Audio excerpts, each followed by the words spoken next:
राधिका परदेवता सर्वलक्ष्मी सर्वकांति सम्मोहनी परा बरहा पीडं नटवरोपु कर्णय कर्णिकारं बिभ्रतवासकनककुपिसं वैजयन्ति च मालं रन्ध्रान् वेणुअधरसदया पूरन् गोपवृन्दे बृन्दारण्यं सपदरमणं प्राविशति गीतकीर्ति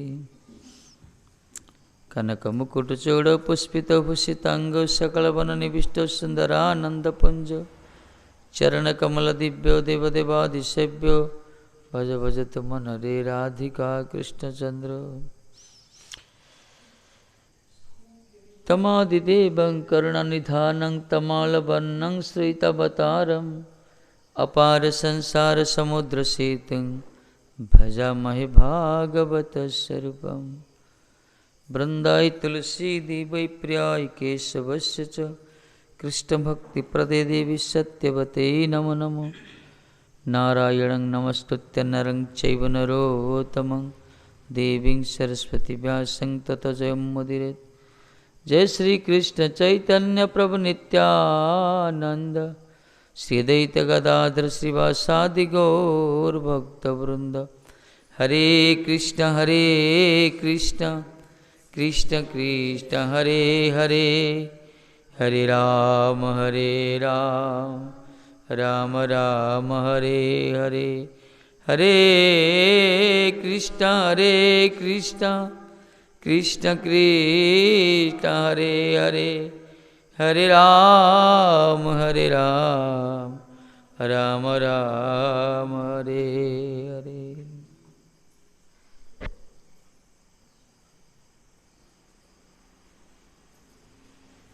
श्री राधे मशा जाक दीपावली गला मशा भी जाऊना।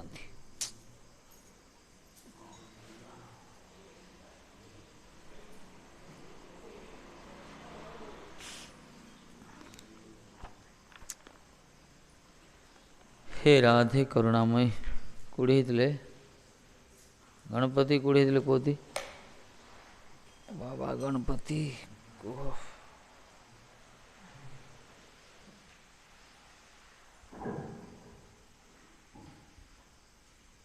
पानी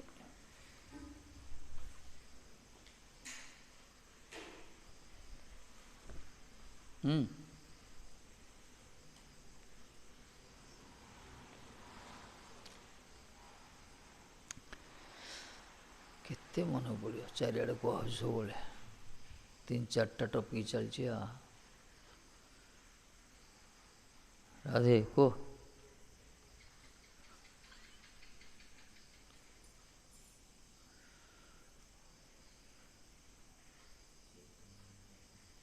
किसी मन पड़ना ब्रेन हैंग हो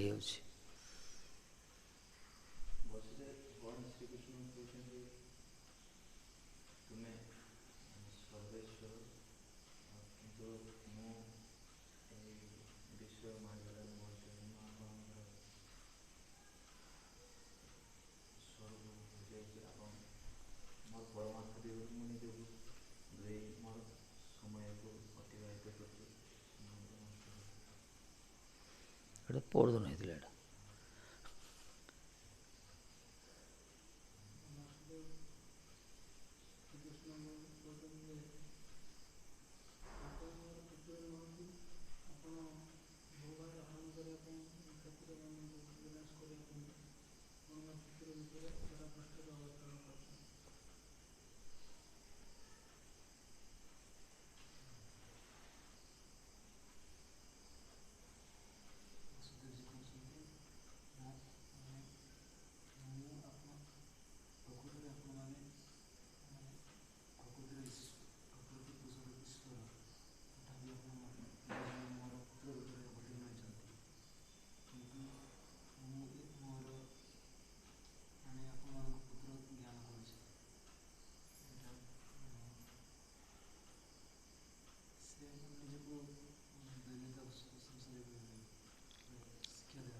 वसुदेव स्वीकार करना जे भगवान तांकर पुत्र स्वीकार करना कहले आपण 2 जन पुत्र रूप ये मोर मोह बोली कहले अज्ञानता। वास्तव आपण परमेश्वर सर्वेश्वर आपण कहीं ना जीवांग न सतो साक्षात प्रधान आपण प्रधान पुरुषेश्वर खाली देह प्रति आमर अहं बुद्धि अच्छी आओ ममत्व बुद्धि रही ये हूँ आमर अज्ञानता। कहीं आप निजे कही प्रकट जन्म समय भूभारण करने आए कथा से कथा ही कहते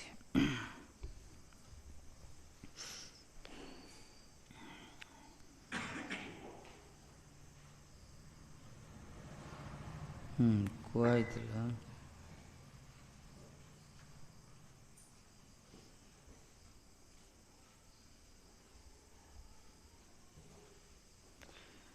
ये अज्ञान मूलक संसार कही इस शरीर प्रति अहं बुद्धि मरणशील देह आत्मबुद्धि आ परमेश्वर आपण को पुत्र बुद्धि अतएव अज्ञान मूलक संसार आमर अच्छे ये कथा कही। श्रुति गृहे ननु जगाद भवान जोनो संजज्ञ इत्यनुजुगं निज धर्म गुप्तै नानातनोर्गगना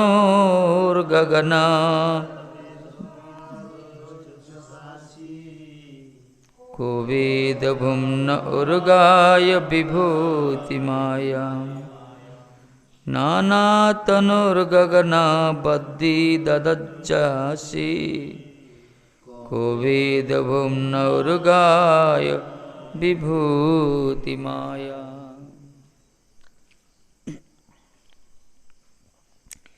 कहते हे उर्गाय हे महाकीर्ते अजह जन्म रहितो अपि अहं निज धर्म गुप्तै सकृत धर्म मर्यादा रक्षार्थम अनुजुगं प्रतिजुगं संजंगे जातः इति एवं वाक्यं भवान श्रुतिगृहे श्रुतिका मंदिरे नौ आवां देवकी वसुदेव प्रति जगादनन उक्तवान। कौन कहले आपण श्रुतिका गृह रे एक कथा कही मु अजन्मा हेले मध्य जुगे जुगे जन्म होची श्रुति गृह ननु जगाद भवान आम मान को आपण कही कौन कौन कही अजह जन्म रहित अपि अहं निज धर्म गुप्त सकृत धर्म मर्यादा रक्षार्थम मु अजन्मा हेले मध्य निजर धर्म को रक्षा करिया पई अनुजुगम प्रति जुगरे संजंगे जात प्रति जुगरे मु जन्म होची एक कथा आपण कौड़ी कही श्रुतिका गृह रे जिते ठाकुर जी प्रकट ले कंसर बंदी करे से कहते वसुदेव को आउ देवकी को उक्तवान गगनवत घटादि गताकाशवत्तमपि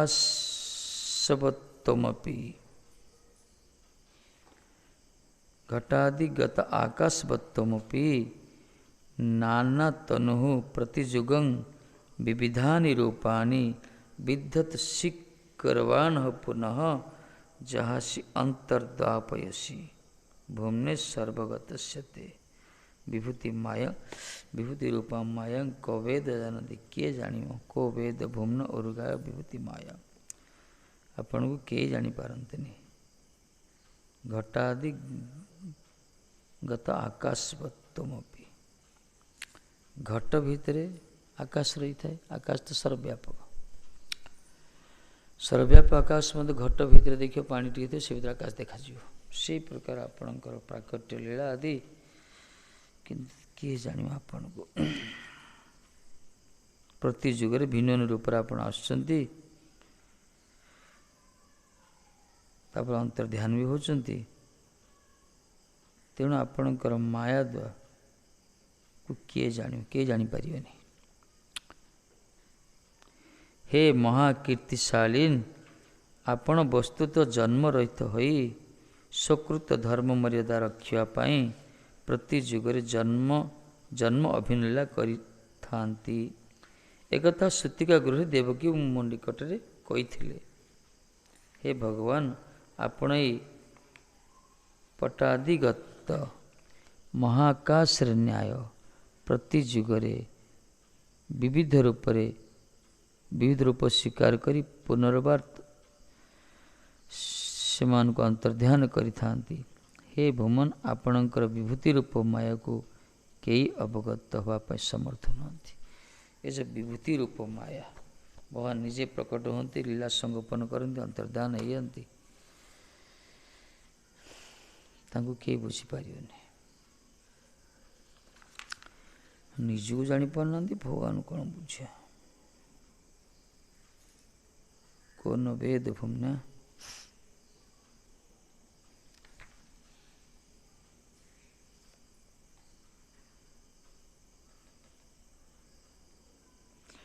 ଯଦି ଠାକୁରଜୀ ପ୍ରଶ୍ନ କରିବେ, ଠିକ୍ ଅଛି, ମୁଁ ପରମେଶ୍ୱର ତୁମର ପୁତ୍ର ହେଇଛି, ଏଥିରେ ତୁମର ସଂସାର କେଉଁଠି ହେଲା? ପରମେଶ୍ୱର ଯାହାର ପୁତ୍ର ତାର ତ ସଂସାର ନାହିଁ ନା। ସେତେବେଳେ ଉତ୍ତରରେ କହୁଛନ୍ତି, ସୂତି ଗୃହରେ ଆପଣ ଏକଥା କହିଥିଲେ ମହାରାଜ, ସୂତିକା ଗୃହରେ କହିଥିଲେ।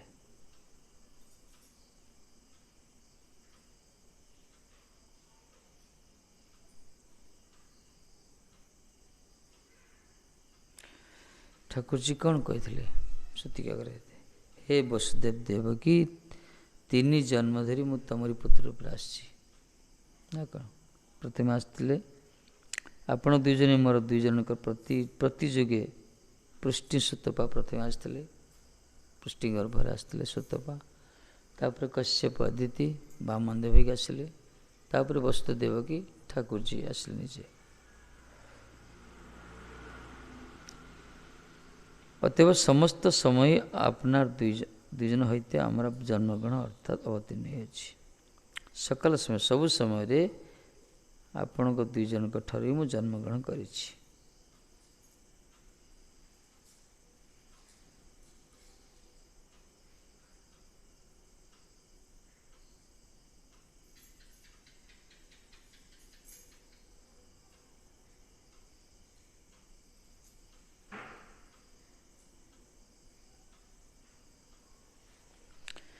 ବସୁଦେବ କହୁଛନ୍ତି, ଦେଖ, ଆମ 2 ଜଣଙ୍କର ନାନା ଶରୀର। ପ୍ରଥମେ ସୁତ ପୃଷ୍ଟି ହେଲୁ, କଶ୍ୟପ ଦେବକୀ ହେଲୁ, ଅଦିତି, ତାପରେ ବସୁଦେବ ଦେବକୀ ବିଭିନ୍ନ ପ୍ରକାର ନାମ ଧାରଣ କରିଛି। ଆକାଶରେ ଅଲିପ୍ତ ଆମମାନଙ୍କ ପ୍ରତି ଜନ୍ମରେ ପୁତ୍ର ହେଉ। ଆକାଶ କୋଉଥିରେ ଲିପ୍ତ ହୁଏ ନାହିଁ, କିନ୍ତୁ ଘଟ ଭିତରେ ପ୍ରତୀୟମାନ ହେଇଥାଏ। ସେ ପ୍ରକାର ଆପଣ ଅଲିପ୍ତ ନିର୍ଲିପ୍ତ ତଥା ଆମ ପୁତ୍ର ଉପରେ ଆସିଛନ୍ତି। ଅନାସକ୍ତ ଭାବେ ଆମମାନଙ୍କୁ ତ୍ୟାଗ କରି ଯାଇଛନ୍ତି। ପୁତ୍ର ଉପରେ ପ୍ରକଟ ହେଇଛନ୍ତି, କିନ୍ତୁ ଆମକୁ ତ୍ୟାଗ କରି ପଳାଇଛନ୍ତି। ଆସକ୍ତି ନାହିଁ। ଜଳୀୟ ଦ୍ୱାରକା ନାଶ ଗଲା ନା, ଡୁବେଇ ଦେଇ ପଳେଇଲେ ଠାକୁରଜୀ। ଭଗବାନଙ୍କ କାହା ପ୍ରତି ଆସକ୍ତି ନାହିଁ। ଏଇ ଗୁଣ ଶିଖିବା କଥା ତାଙ୍କ ପାଖରୁ। ସମ୍ପୂର୍ଣ୍ଣ ବୈରାଗ୍ୟ ତାଙ୍କ ପାଖରେ ଅଛି। ଷଡ଼ ଐଶ୍ୱର୍ଯ୍ୟର ବୈରାଗ୍ୟ ଗୋଟେ ଗୁଣ, ପୂର୍ଣ୍ଣ ବୈରାଗ୍ୟ ପୁରା। ତେଣୁକରି କିଏ କହୁଛନ୍ତି, ଆମମାନଙ୍କୁ ପ୍ରତି ଜନ୍ମରେ ପୁତ୍ର ହେଇଛନ୍ତି, କିନ୍ତୁ ଅନାସକ୍ତ ଭାବରେ ଆମମାନଙ୍କୁ ତ୍ୟାଗ କରି ଚାଲି ଯାଇଛନ୍ତି।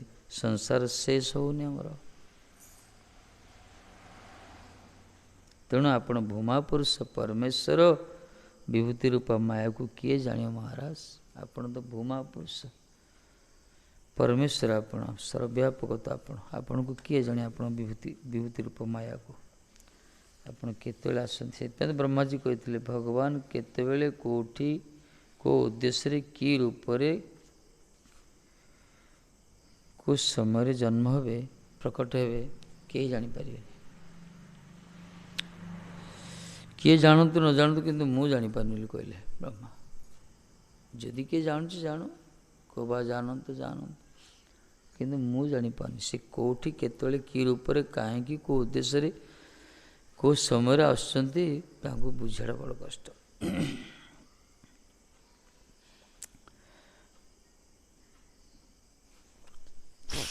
ଇଏ ହେଉଛି ଭଗବାନଙ୍କର ଲୀଳା। ଏଥିପାଇଁ ଯୋଗ ମାୟା ସମାବୃତ କହିଲେ, ନାହଂ ପ୍ରକାଶ ସର୍ବସ୍ୟ ଯୋଗ ମାୟା ସମାବୃତ।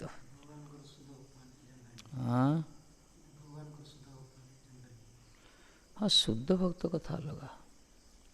ମହାପ୍ରଭୁ ନିଜକୁ ଲୁଚଉଥିଲେ କିନ୍ତୁ ପ୍ରକଟ ହେଇଗଲେ। ଶୁଦ୍ଧ ଭକ୍ତର ନିତ୍ୟ ସମ୍ବନ୍ଧ ସେମାନେ ରୂପ ଗୋସାଇଁମାନ ପରେ ଧରା ପଡ଼ିଲେ ମହାପ୍ରଭୁ ନା।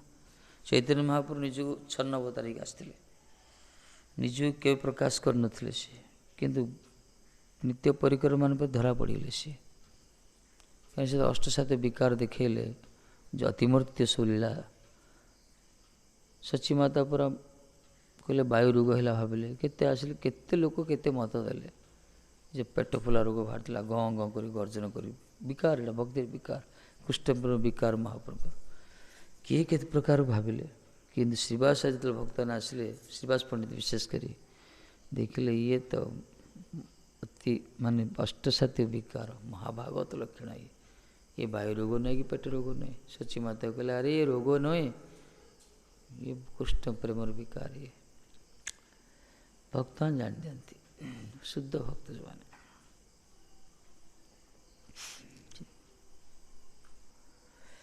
ବସୁଦେବ ଶୁଦ୍ଧ ଭକ୍ତ ମନ ନାହିଁ, ନହେଲେ ତାଙ୍କ ପୁତ୍ର ହେଇଥାନ୍ତେ। କିନ୍ତୁ ଏସବୁ ଶିକ୍ଷା ଜଗତ ଗୋଟେ, ତାଙ୍କ ତତ୍ତ୍ୱକୁ ଜଗତରେ ପ୍ରକାଶ କରୁଛନ୍ତି। ସେ କି ପ୍ରକାର ବସୁଦେବ ଯଦି ପରିକର ନ ହେଇଥାନ୍ତେ, ଭଗବାନ ତାଙ୍କର ପୁଅ ହେଇଥାନ୍ତେ କି? ଯାହାଙ୍କ ନାଁ ବାପାଙ୍କ ନାଁଟାକୁ ସେ ଉଠିଲେ ଜଗତରେ, ବାସୁଦେବ ନାମରେ ପ୍ରଚାରିତ ହେଲେ। ବହିର୍ମୁଖ ଲୋକମାନଙ୍କ ପାଇଁ ସୁଜ୍ଞାନ। ଭଗବାନ ଅଜନ୍ମ ହେଲେ ମଧ୍ୟ ଜନ୍ମ ହେଉଛନ୍ତି। ଅଜପି ସନ୍ନ ବେଆତ୍ମା ଭୂତା ନାମୀ ସ୍ୱରୂପୀ ପ୍ରକୃତି ସମତି ସମ୍ଭବ ଆମେ ଆତ୍ମମାୟା ଦ୍ୱାରା ଭଗବାନ ପ୍ରକଟ ହେଉଛନ୍ତି। ଏଥିପାଇଁ ଯେଉଁ ମନୁଷ୍ୟ ରୂପଟା ନା, ତାଙ୍କର କପଟ ମାନୁଷ୍ୟ ରୂପ ବୋଲି କୁହାଯାଇଛି। ପୂର୍ବରୁ ଇଏ ବି କହିଥିଲେ, ବୁଝିଥିଲେ, ମନୁଷ୍ୟ ରୂପେଣ ଭୂତଳଂ ପ୍ରାପ୍ତ, ମନୁଷ୍ୟ ରୂପରେ ଆପଣ ଭୂତଳକୁ ଆସିଛନ୍ତି, କିନ୍ତୁ ବାସ୍ତବରେ ଆପଣ ହେଉଛନ୍ତି ଭୂମା ପୁରୁଷ, ପ୍ରଧାନ ପୁରୁଷ ଆପଣ।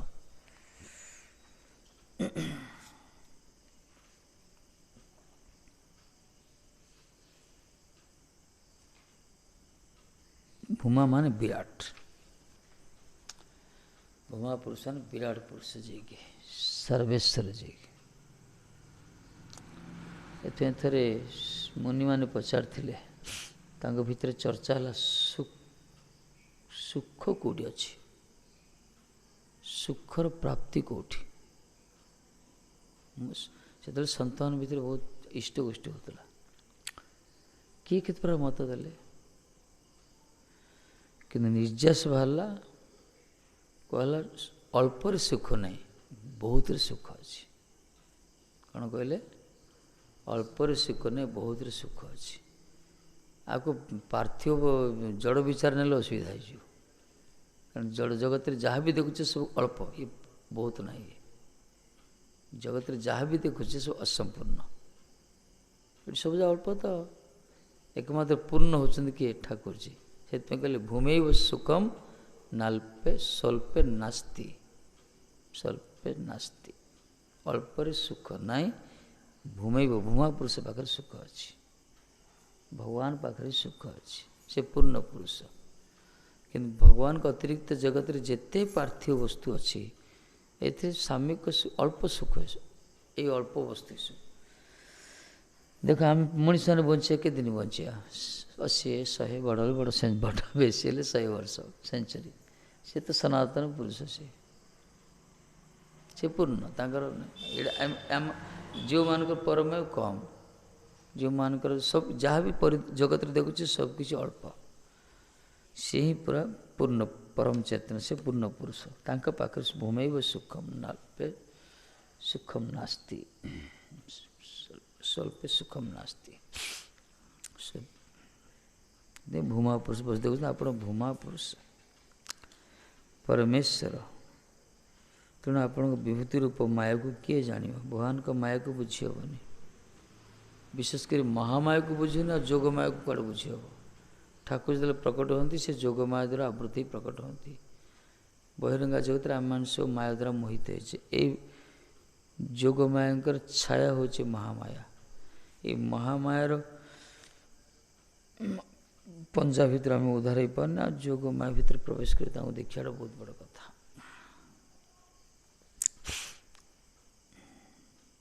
ବସୁଦେବଙ୍କ ସ୍ତୁତି ସରିଲା। ଏତେ ସମ୍ବନ୍ଧ ସେ ଶ୍ରୀକୃଷ୍ଣଙ୍କୁ ପ୍ରାର୍ଥନା କରୁଥିଲେ। କିନ୍ତୁ କିଛି ସମୟ ପୂର୍ବରୁ ସେ ଶ୍ରୀକୃଷ୍ଣଙ୍କୁ ପୁତ୍ର ବୋଲି ଭାବିଥିଲେ।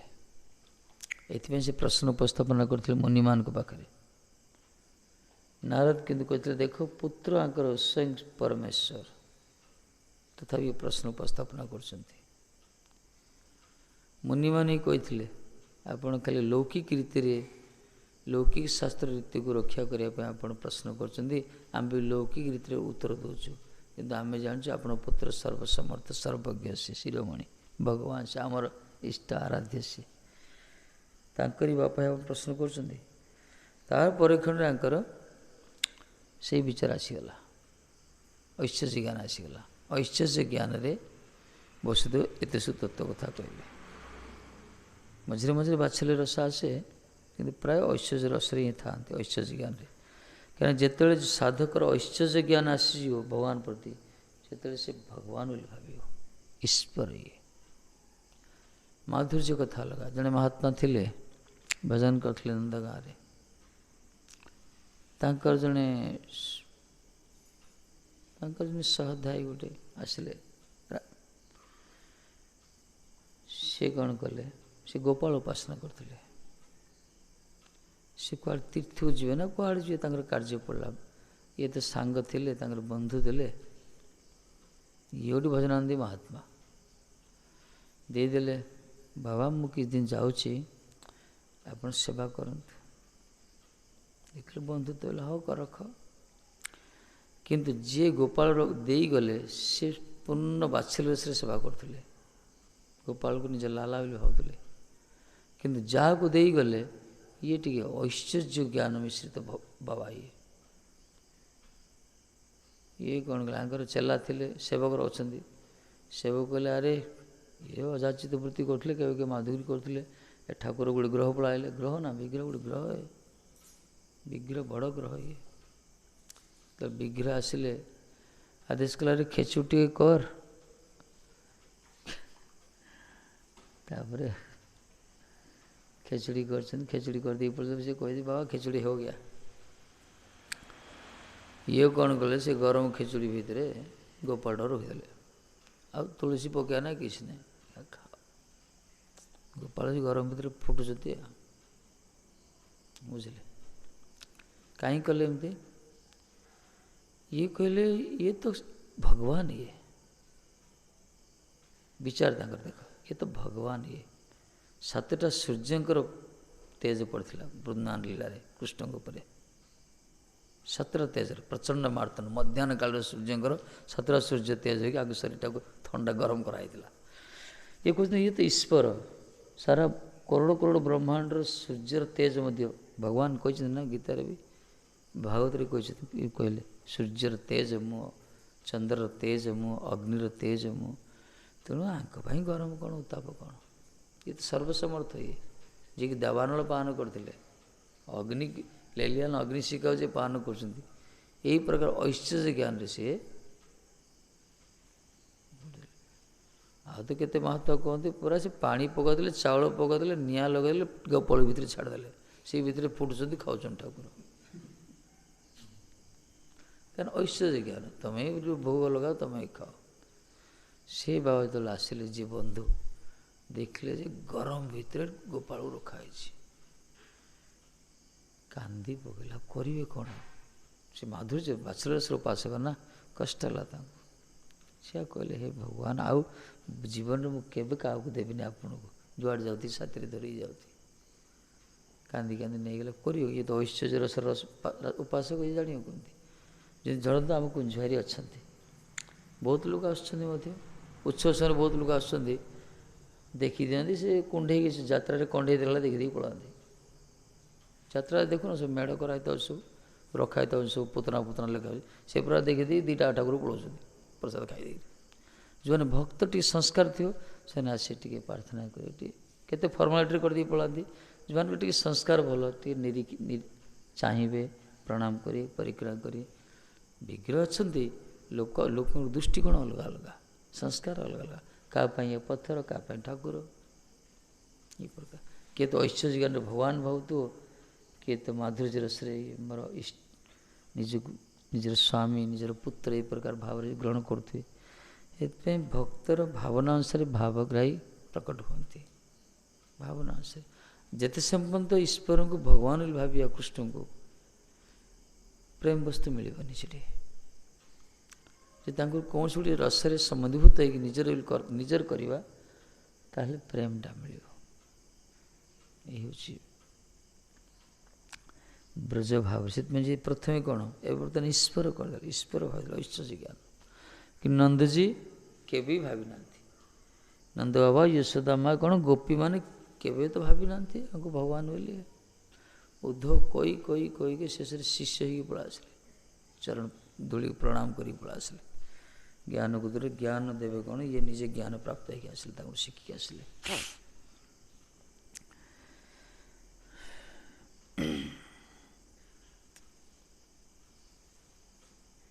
ଈଶ୍ୱର ବୋଲି ଜାଣିଲେ ମଧ୍ୟ ତାଙ୍କୁ କୌଣସି ଗୋଟେ ସମ୍ବନ୍ଧୀଭୂତ ହେଇକି ଭଜନ କରିବା ଦରକାର। କାହିଁକିନା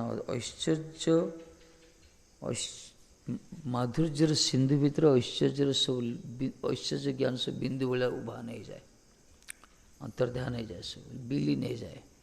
ସମୁଦ୍ରରେ ଯେମିତି ପାଣି ଫୁଟୁକା ଆସିବ, ଜୁଆର ଆସିବ, ଭଟ୍ଟା ହେଇଯାଏ, ସେଇ ପ୍ରକାର ଯଦି ଭଗବାନଙ୍କୁ ଅନାବେଳେ ପ୍ରତି ରହିବ, ସେଇଠି ଐଶ୍ୱର୍ଯ୍ୟ ଜ୍ଞାନ ଆସିଲେ ମଧ୍ୟ ଦୂର ହେଇଯିବ। ବ୍ରହ୍ମାଣ୍ଡ ପାଟି ଭିତରେ ଦେଖିଲେ ଯଶୋଦା ମା ଶ୍ରୀକୃଷ୍ଣ ପାଟି ଭିତରେ କିଛି ସମୟ ପାଇଁ ତାଙ୍କର ଚିତ୍ତ ଭ୍ରାନ୍ତିଯୁକ୍ତ ହେଲା। ବହୁତ କଥା ମନ ଭିତରେ ବିକଳ୍ପ ତାଙ୍କ ବିଚାର ଆସିଲା। ଶ୍ରୀକୃଷ୍ଣଙ୍କ ମୁଖ ଭିତରେ ସମ୍ପୂର୍ଣ୍ଣ ବ୍ରହ୍ମାଣ୍ଡ ଦେଖିକରି ଯଶୋଦା ଭାବିଲେ ନା, ବହୁତ କିଛି ଭାବିଲେ। ସେଠି କହିଲେ କୌଣସି ଭୂତ ପ୍ରେତ ସବାର ହେଇଗଲା କି ମଲା ଲାଗୁ, ଅଶରୀର ଆତ୍ମା ନା କୌଣସି ଦେବତାଙ୍କ କୋପ ପଡ଼ିଲା, ନା ମୋର ଆଖିର ଭ୍ରମ, ଦୁନିଆ କଥା ହୋଇଛନ୍ତି ସେ।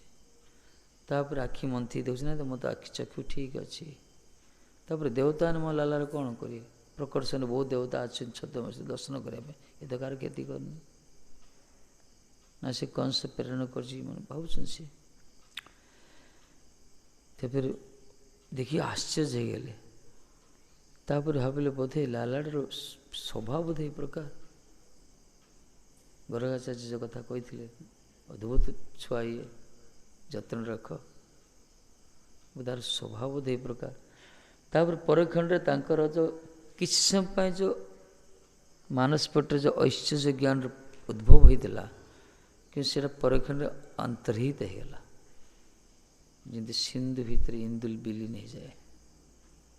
କାହିଁକି ନା ମାଧୁର୍ଯ୍ୟ ରସ ବାତ୍ସଲ୍ୟ ରସର ପରାକାଷ୍ଠା ଥିଲା ତାଙ୍କ ପାଖରେ, ପ୍ରାବଲ୍ୟତା ଥିଲା। ସେତେବେଳେ ସେ ପୁରା କଷିକି ଆଲିଙ୍ଗନ କରୁଛନ୍ତି ଯଶୋଦା। ଆରେ ମୋ ଲାଲାକୁ କ'ଣ ହବ? ଗଲେ ଟେକି ନେଲେ, ପୁରା ଗୋ ପଛରେ ଝାଡ଼ିଦେଲେ, ପୁରା ଗୋମୂତ୍ରରେ ସ୍ନାନ କରିଦେଲେ, ଗୋମୟରେ ତିଳକ କରିଦେଲେ, ହେଇଗଲା ତାଙ୍କର ଟ୍ରିଟମେଣ୍ଟ। କିନ୍ତୁ ଅର୍ଜୁନ ଦେଖିଥିଲେ, ବିଶ୍ୱରୂପ ଦେଖିଥିଲେ। ଅର୍ଜୁନ ମଧ୍ୟ ବିଶ୍ୱରୂପ ଦେଖିଥିଲେ। ଇଏ ତ ତାଙ୍କ ପାଟି ଭିତରେ ସମ୍ପୂର୍ଣ୍ଣ ବ୍ରହ୍ମାଣ୍ଡ ଯାକ ଦେଖିଥିଲେ। ଅର୍ଜୁନ ରୂପଟା ବିଶ୍ୱରୂପ ଦେଖିଲେ। ଦେଖିଲା ପରେ ହାତ ଯୋଡ଼ିକି ଦୂରେଇକି ରହିଗଲେ। ପୁରା କହିଦେଲେ, ମୁଁ ଶିଷ୍ୟ ହେଇଗଲି। ଶିଷ୍ୟ ତଙ୍ଗ ସାଧିମାଙ୍ଗ ତଙ୍ଗ ପ୍ରପନ୍ନ। ହେ ପ୍ରଭୁ, ମୁଁ ତୁମକୁ ଯାଦବ ସଖା ବୋଲି କେତେ ସମ୍ବୋଧନ କରିଛି, କିନ୍ତୁ ମୋର ଭୁଲ ସେ ହେଇଯାଇଛି। ଆପଣ ପ୍ରକୃତରେ ପରମେଶ୍ୱର। ଶିଷ୍ୟ ହେଇଗଲେ। ସଖ୍ୟ ରସରେ ଘାଟା ପଡ଼ିଗଲା ସେଠି, କିନ୍ତୁ ଏଠି ବାତ୍ସଲ୍ୟ ରସ ବୃଦ୍ଧି ହେଲା, କିନ୍ତୁ ଘାଟା ହ୍ରାସ ହେଇନି ଏଠି। ଏ ହେଉଛି ବ୍ରଜର ଭାବ। ଐଶ୍ୱର୍ଯ୍ୟ ଦେଖିଲେ ମଧ୍ୟ ଐଶ୍ୱର୍ଯ୍ୟ କାମ କରୁନି। ଚତୁର୍ଦ୍ଧା ରୂପର ଦର୍ଶନ ଦେଇଥିଲେ ଗୋପୀମାନଙ୍କୁ, ଦେଖି ପ୍ରଣାମ କରି ପଳେଇଲା। ଆଉ ଓଲଟା ପଚାରିଲେ ଶ୍ୟାମସୁନ୍ଦର କୋଉଠି ସେଠି କହିଦିଅ, ବୈକୁଣ୍ଠ ତ ହେ ବୈକୁଣ୍ଠାଧିପତି। ନାରାୟଣକୁ ଦେଖିକି ମଧ୍ୟ ତାଙ୍କୁ ପ୍ରଣାମ କରି ପଚାରୁଛନ୍ତି, ଆମେ ଶ୍ୟାମସୁନ୍ଦର କୁଆଡ଼ା କଲେ କହିଦିଏ। ସେ ହିଁ ପ୍ରକଟ ହେଇଛନ୍ତି। ଏଇ ହେଉଛି ବ୍ରଜର ଭାବ। ଠାକୁରଜୀ ନିଜେ ତାଙ୍କର ଐଶ୍ୱର୍ଯ୍ୟ ରୂପ ଦେଖିଲେ ମଧ୍ୟ କେହି ବିଶ୍ୱାସ କରୁନାହାନ୍ତି। ଗିରିରାଜକୁ ଉତ୍ତୋଳନ କଲେ, ସବୁ ଆଶ୍ଚର୍ଯ୍ୟ ହେଇକି ଚାହିଁଲେ, ମୁହଁକୁ ଚାହିଁଲେ। ମାନେ ଯେତେବେଳେ କୃଷ୍ଣ ଆସୁଛନ୍ତି ପରେ ସବୁ ହାତ ଯୋଡ଼ିକି ଦୂରେଇ ରହିଲେ ସବୁ। ଠାକୁରଜୀ କହିଲେ, ଏତେ ବଡ଼ ମାରାତ୍ମକ ସ୍ଥିତି ହେଲା। ଆରେ ମୁଁ ଲୀଳା କରିବା ପାଇଁ, ବିଶେଷ ସାଙ୍ଗମାନେ ଏମିତି କାହିଁ କହୁଛନ୍ତି? ବଡ଼ମାନେ ବଡ଼ ମାନେ ଭାବି ସାଙ୍ଗମାନଙ୍କୁ ବଢ଼ିଆ କଥା କହିଲେ, ଆରେ ମୋର ଆଶୀର୍ବାଦ ଅଛି ଗୁରୁଙ୍କର, ମହାତ୍ମା ଆଶୀର୍ବାଦ କରିଛନ୍ତି, ଦୀର୍ଘ ସମୟ ଧରି ମୁଁ ଯାହାକୁ ଦେଖିବି ତାର ଅଧା ବଳ ପଳା ଆସିବ। 7 ଦିନ 7 ରାତି ମୁଁ ତମମାନଙ୍କୁ ଦେଖୁଛି, ପାଖରେ ପଲକ ପଡ଼ୁନି, ସବୁ ଯାହା ବଳ ମୋ ପାଉଛି। ଛୁଆଯା ଏତେ ବୋକା ବା ସରଳ, ସେଥିପାଇଁ ଦୁର୍ବଳିଆ ଲାଗୁଛି। ତାଇ ଦୁର୍ବଳିଆ ଲାଗୁଛି, ମାନେ ସାଙ୍ଗେ ସାଙ୍ଗେ ଦୁର୍ବଳ ହେଇଗଲେ ତାଙ୍କେ, ଏତେ ସେମାନେ ସେଥିପାଇଁ ଦୁର୍ବଳ ଲାଗୁଛି। ଆଉ କେତେ ଭାବୁଛନ୍ତି, ଆରେ କାହ୍ନାକୁ ଆମେ କେତେଥର ଗଡ଼େଇଛେ, ଏଇଟା ପୁରା ମାନେ ଫୁଟବଲ କରିଛେ ନା କ'ଣ ଖେଳୁଛନ୍ତି ତ, କେତେ ପହିଲି ମୁଁ କୁସ୍ତିରାକୁ ପରାସ୍ତ କରିଛେ, ସେଇଟା ସେଇଥିପାଇଁ ଭାବୁଥିଲି ଏତେ ବଳ ଆସିଲା କେଉଁଠୁ, ଆମର ବଳ ନେଇ ହେଇଯାଇଛନ୍ତି। ଏଇ ପ୍ରକାର ଭୋଲି ଭାଲି ସବୁ ଥିଲେ ସେଠି ବ୍ରଜବାସୀ ମାନେ, ଏତେ ସରଳ, ଠାକୁରଜୀ ଯାହା କହେ ସେ ବୁଝି ଯାଉଥିଲେ, ଯାହା କହେ ସେଥିପାଇଁ ସରଳ ହେବା ଦରକାର ଭଜନରେ। ସରଳ ଆର୍ଯ୍ୟଭମ ଯେଉଁ ଶବ୍ଦ ଗୋଟେ ଅଛି ନା, ଭକ୍ତିର ଗୋଟେ ବଡ଼ ପାୱାରଫୁଲ୍, ମାନେ ଭଗବତ ସାକ୍ଷାତକାର ସେ ଗୋଟେ ଅଙ୍ଗ। ଛଲ କପଟ ମୋହି ନେଇ ପାବା, ନିର୍ମଳ ମନଜନ ସୋ ମୋହି ପାବା। ଗୋସ୍ୱାମୀଜୀ କହିଲେ, ନିର୍ମଳ ମନଜନ, ଯେଉଁମାନଙ୍କ ମନ ନିର୍ମଳ ସେମାନେ ଭଗବାନଙ୍କୁ ପାଇବେ। ଛଲ କପଟ ଥିଲେ ପାଇବାଟା ବଡ଼ କଷ୍ଟ।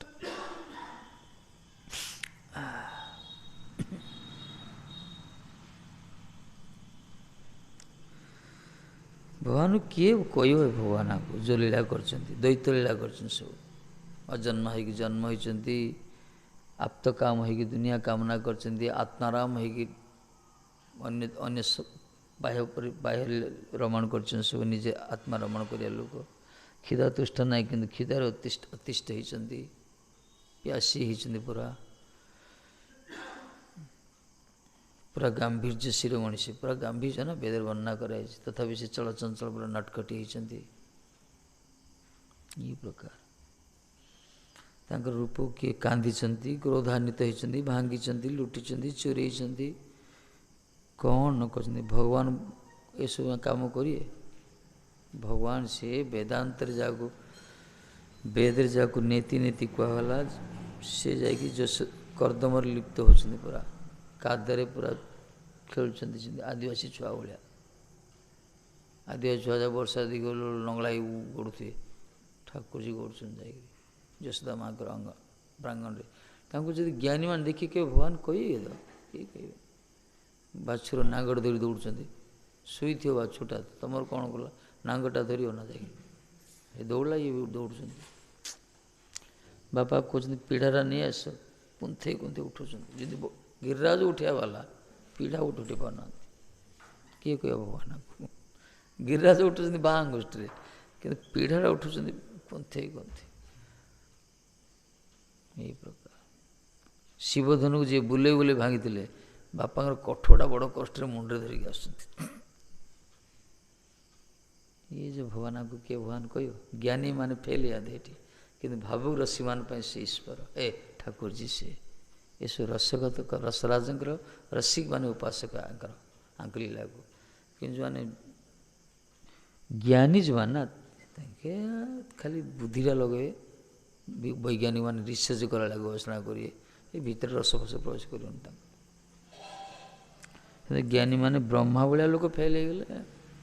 ବ୍ରହ୍ମା ସବୁଠୁ ବଡ଼ ଜ୍ଞାନୀ ନା, ବ୍ରହ୍ମା ବି ବ୍ରହ୍ମ ଲୀଳାରେ ତାଙ୍କୁ ଭଗବାନ ତାଙ୍କର ଗର୍ଭକୁ ଖଣ୍ଡନ କଲେ, ତାଙ୍କର ଭୁଲ ଭ୍ରାନ୍ତ ଧାରଣାକୁ ଦୂରୀଭୂତ କଲେ।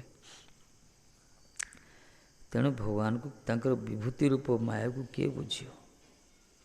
କିଛି କିଏ ବୁଝିଲା ବଡ଼ କଷ୍ଟ। ହଁ, ଯମୈବସ୍ୟ ବୃଣୁତେ ତେନ ଲଭ୍ୟ, ବୃଣୁତେ ତନୁଶ୍ୟାମ କୁହାଗଲା।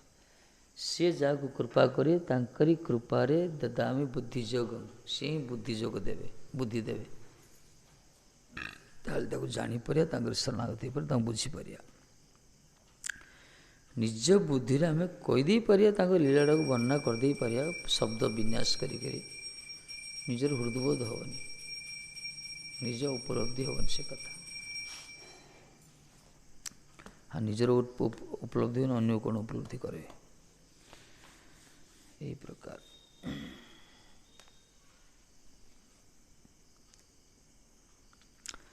ମାନେ ନିତ୍ୟ ସିଦ୍ଧ ଗୋପୀମାନେ ବି ପାଖରେ ରହିକି ମଧ୍ୟ ତାଙ୍କୁ ବୁଝିପାରିନାହାନ୍ତି, ଅବୁଝା।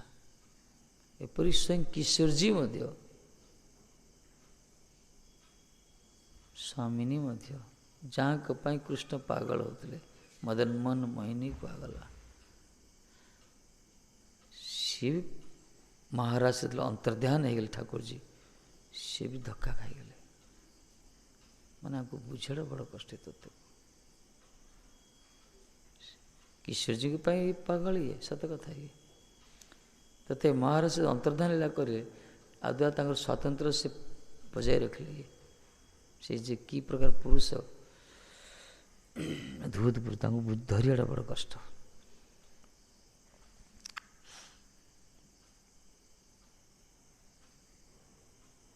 ଯଶୋଦା ମା ତ ଶେଷ ମୁହୂର୍ତ୍ତ ମଧ୍ୟ ଆଶ୍ଚର୍ଯ୍ୟ, ଏଇଟା କି ପ୍ରକାର ଛୁଆ ଭାବିଲେ। ଆଜି ଲୀଳା ସବୁ ଦେଖନ୍ତି, କି ପ୍ରକାର ଅବୁଝା ରହିଗଲେ ତାଙ୍କ ପାଇଁ ସବୁବେଳେ। ବହୁତ ଐଶ୍ୱର୍ଯ୍ୟ ଲୀଳା କରୁଛନ୍ତି, ତାପରେ ସେ ମାଆଙ୍କ କୋଳରେ ଲୋଟିକି ଦୁଗ୍ଧପାନ କରୁଛନ୍ତି, କାନ୍ଦୁଛନ୍ତି। ଏଇ ପ୍ରକାର ଯେଉଁ ତାଙ୍କର ଲୀଳା,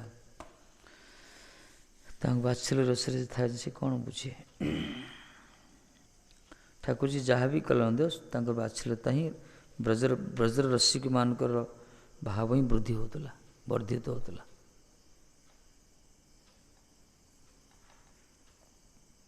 ନିତ୍ୟ ପୁତ୍ର ତ ନନ୍ଦ ଯଶୋଦାଙ୍କର ଇଏ ବ୍ରଜବାସୀମାନଙ୍କର ନିତ୍ୟ ସମ୍ବନ୍ଧ। ଏଥିପାଇଁ ବ୍ରଜବାସୀମାନଙ୍କ ପ୍ରତି, ବ୍ରଜବାସୀର କୃଷ୍ଣ ପ୍ରତି ସ୍ୱାଭାବିକ ପ୍ରୀତି, ସହଜ ପ୍ରୀତି, ସ୍ୱାଭାବିକ ପ୍ରୀତି, କୃଷ୍ଣର ବ୍ରଜବାସୀ ପ୍ରତି ସହଜ ପ୍ରୀତି। ବ୍ରଜବାସୀମାନଙ୍କର କୃଷ୍ଣ ପ୍ରତି ସ୍ୱାଭାବିକ, ସେଟା ତାଙ୍କ ପ୍ରୀତିଟା ସ୍ୱାଭାବିକ। ସ୍ୱାଭାବିକ ମାନେ ଜଳର ଧର୍ମ ଯେ ସ୍ୱାଭାବିକ ନିମ୍ନଗାମୀ ସ୍ୱଭାବ, ସେଇଟା ଅଗ୍ନି ଧର୍ମ ଉର୍ଦ୍ଧ୍ୱ ସ୍ୱଭାବ ସେଇଟା। ସେମିତି ବ୍ରଜବାସୀ ମାନେ ଭଗବାନଙ୍କ ନିତ୍ୟ ସିଦ୍ଧ ପରିକର, ସେମାନଙ୍କ ସ୍ୱଭାବ ହେଉଛି କୃଷ୍ଣ। ଏ ପ୍ରକାର ଆମେ ବର୍ଷାରେ ମାଧୁଗିରି କରିବା ସମୟରେ ଛୋଟିଆ ଝିଅଟା ଲାଲିଟା ମାଆର ଦୁଗ୍ଧପାନ କରୁଛି। ଆମେ ଯେ ରାଧେ ମୟା କଲେ, ଯେତେବେଳେ ରାଧେ ଶବ୍ଦ ଶୁଣିଦେଲା, ସେ ଦୁଗ୍ଧପାନରୁ ବନ୍ଦ କରିଦେଲା। ଛୋଟିଆ ଝିଅଟା ମାଆଙ୍କର ଦୁଗ୍ଧପାନ କରୁଥିବାର ସେଇଟା ବନ୍ଦ କରି ମୁହଁକୁ ଅନେଇକି ହସି ହସି ଲାଦେ ଲାଦେ ବାବା। ମାନେ ଆମ ସମାଜରେ ପାଉନି କରିବେ, ସମ୍ଭବ ନାହିଁ। ମାନେ ତାଙ୍କର ଜନ୍ମର ସଂସ୍କାର କେମିତି ଦେଖ, ଯେ କି କ୍ଷୁଧାର୍ଥ ଦୁଗ୍ଧପାନରତ ମାତୃସ୍ତନରୁ, କିନ୍ତୁ ସେଇଟା ବି ବନ୍ଦ କରି, ଯେ ଭାଗବତ ବର୍ଣ୍ଣନା କରାଯାଇଛି, କୃଷ୍ଣଙ୍କର ବେଣୁର ମୂର୍ଚ୍ଛନାରେ ବାଛୁରୀମାନେ ଯେ ବି ଦୁଗ୍ଧପାନ କରୁଥିଲେ, ଦୁଗ୍ଧପାନରୁ ବିରତି ହେଇଗଲେ, ଗୋମାତାମାନେ ଗ୍ରାସାସନ ବିରତି ହେଇଗଲେ, ଶ୍ୟାମ ସୁନ୍ଦରଙ୍କର ବେଣୁର ମୂର୍ଚ୍ଛନା କର୍ଣ୍ଣରେ ଶ୍ରବଣ କରି ବା ତାଙ୍କର ଅଦ୍ଭୁତ ରୂପକୁ ଦର୍ଶନ କରି, ଏଇଟା ବ୍ରଜରେ ଏବେ ଦେଖାଯାଉଛି। ସେ ପ୍ରକାର ସଂସ୍କାର ରହିଛି ସେମାନଙ୍କର, ସେମାନଙ୍କ ସଂସ୍କାର ସେମିତି।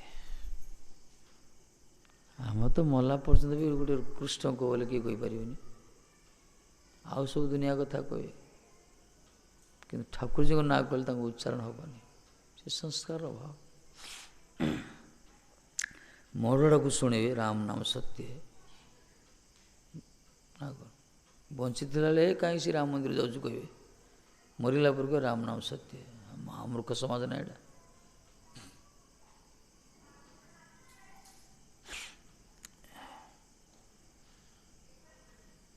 ମରଡ଼ାକୁ ଶୁଣାଯାଉନି, ସେଟା ଆମକୁ ଶୁଣାଯାଉଛି।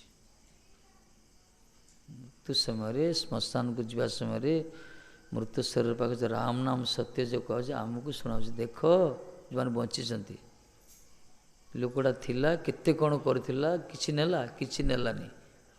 ତେଣୁ ସବୁ ଅନିତ୍ୟ, ଏକମାତ୍ର ସତ୍ୟ ରାମ ନାମ। ବଞ୍ଚିଥିବା ଲୋକ ଯାହା କୁହାଯାଉଛି ରାମ ନାମ ସତ୍ୟ, ଏଇ ପ୍ରକାର ଅନିତ୍ୟ ଶରୀର ଲାଭ ଧାରଣ କରୁଛ, ଏମିତିଆ ଛାଡ଼ିକି ପଳେଇବ, କିଛି ନେଇପାରିବନି। ସତ୍ୟତାକୁ ଆଧାର କର, ସତ୍ୟତାକୁ ଗ୍ରହଣ କର, ସତ୍ୟ ବସ୍ତୁ ସମ୍ବନ୍ଧୀଭୂତ ହୁଅ। ସେଟା ଆମକୁ ଟିଚିଂ ଲେସନ୍ ଦିଆଯାଉଛି। ଆମଟା କ'ଣ ଶୁଣିବ ନା କ'ଣ?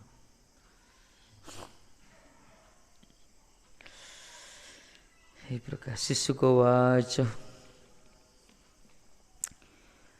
আকর্ণোত্থং পিতোর্বাক্যং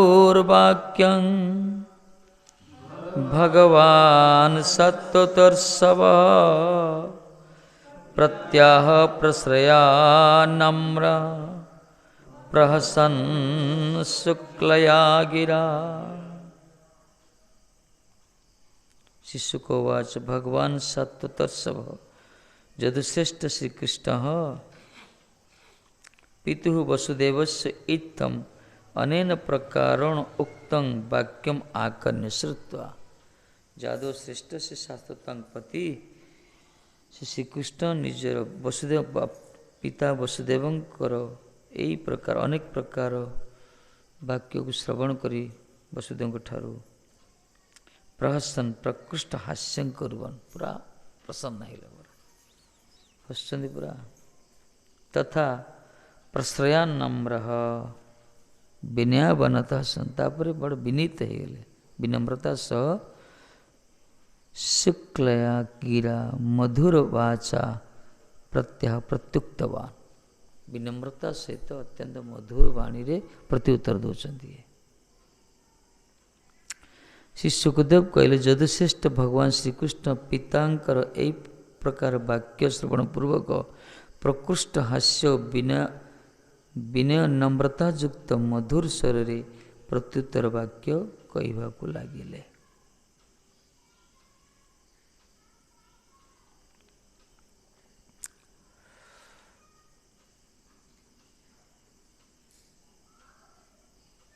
विश्वनाथ पाद कहले प्रश्रय शब्द अर्थ हो उच्च हास्य करिया। प्रकृष्ट हसन बड़ हसिले उच्च हस कर हसी हसी वंदनाकारी आमादि के पुत्र दे हईलो ए रूप आपनार वाक्यर रसाभास दोष ना थाकू।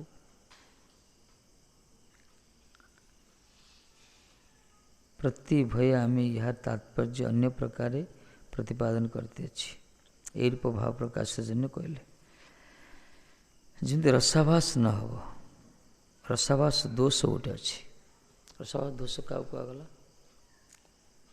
माने प्रकृत वस्तु को तार यथार्थ अर्थ को प्रकाश न करी अन्य अर्थ प्रकाश करिया रसाभास कहगला। ये महापुरुष दल थिले महापुरुष प्रकटिला समय विशेषकर स्वरूप दामोदर दायित्व दिखाई जदि किए किसी लेखिकी निए बा कीर्तन बा किसी कथा लेखा शुणापी प्रथम से टेस्ट कर जांच करते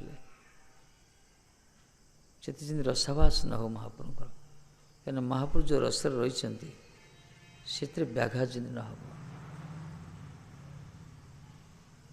मूल वस्तु को अन्य भाव वर्णना करिया तार मूल भावना कटि रसटा नष्ट हो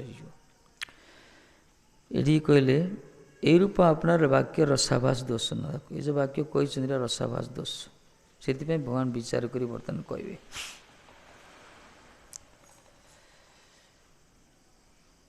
वंदनाकारी आमादि जो वंदना कर पिता तांकर रसाभास न हो।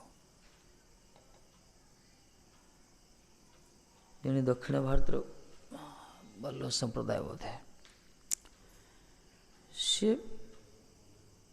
भागवत गोटे लिखिले ना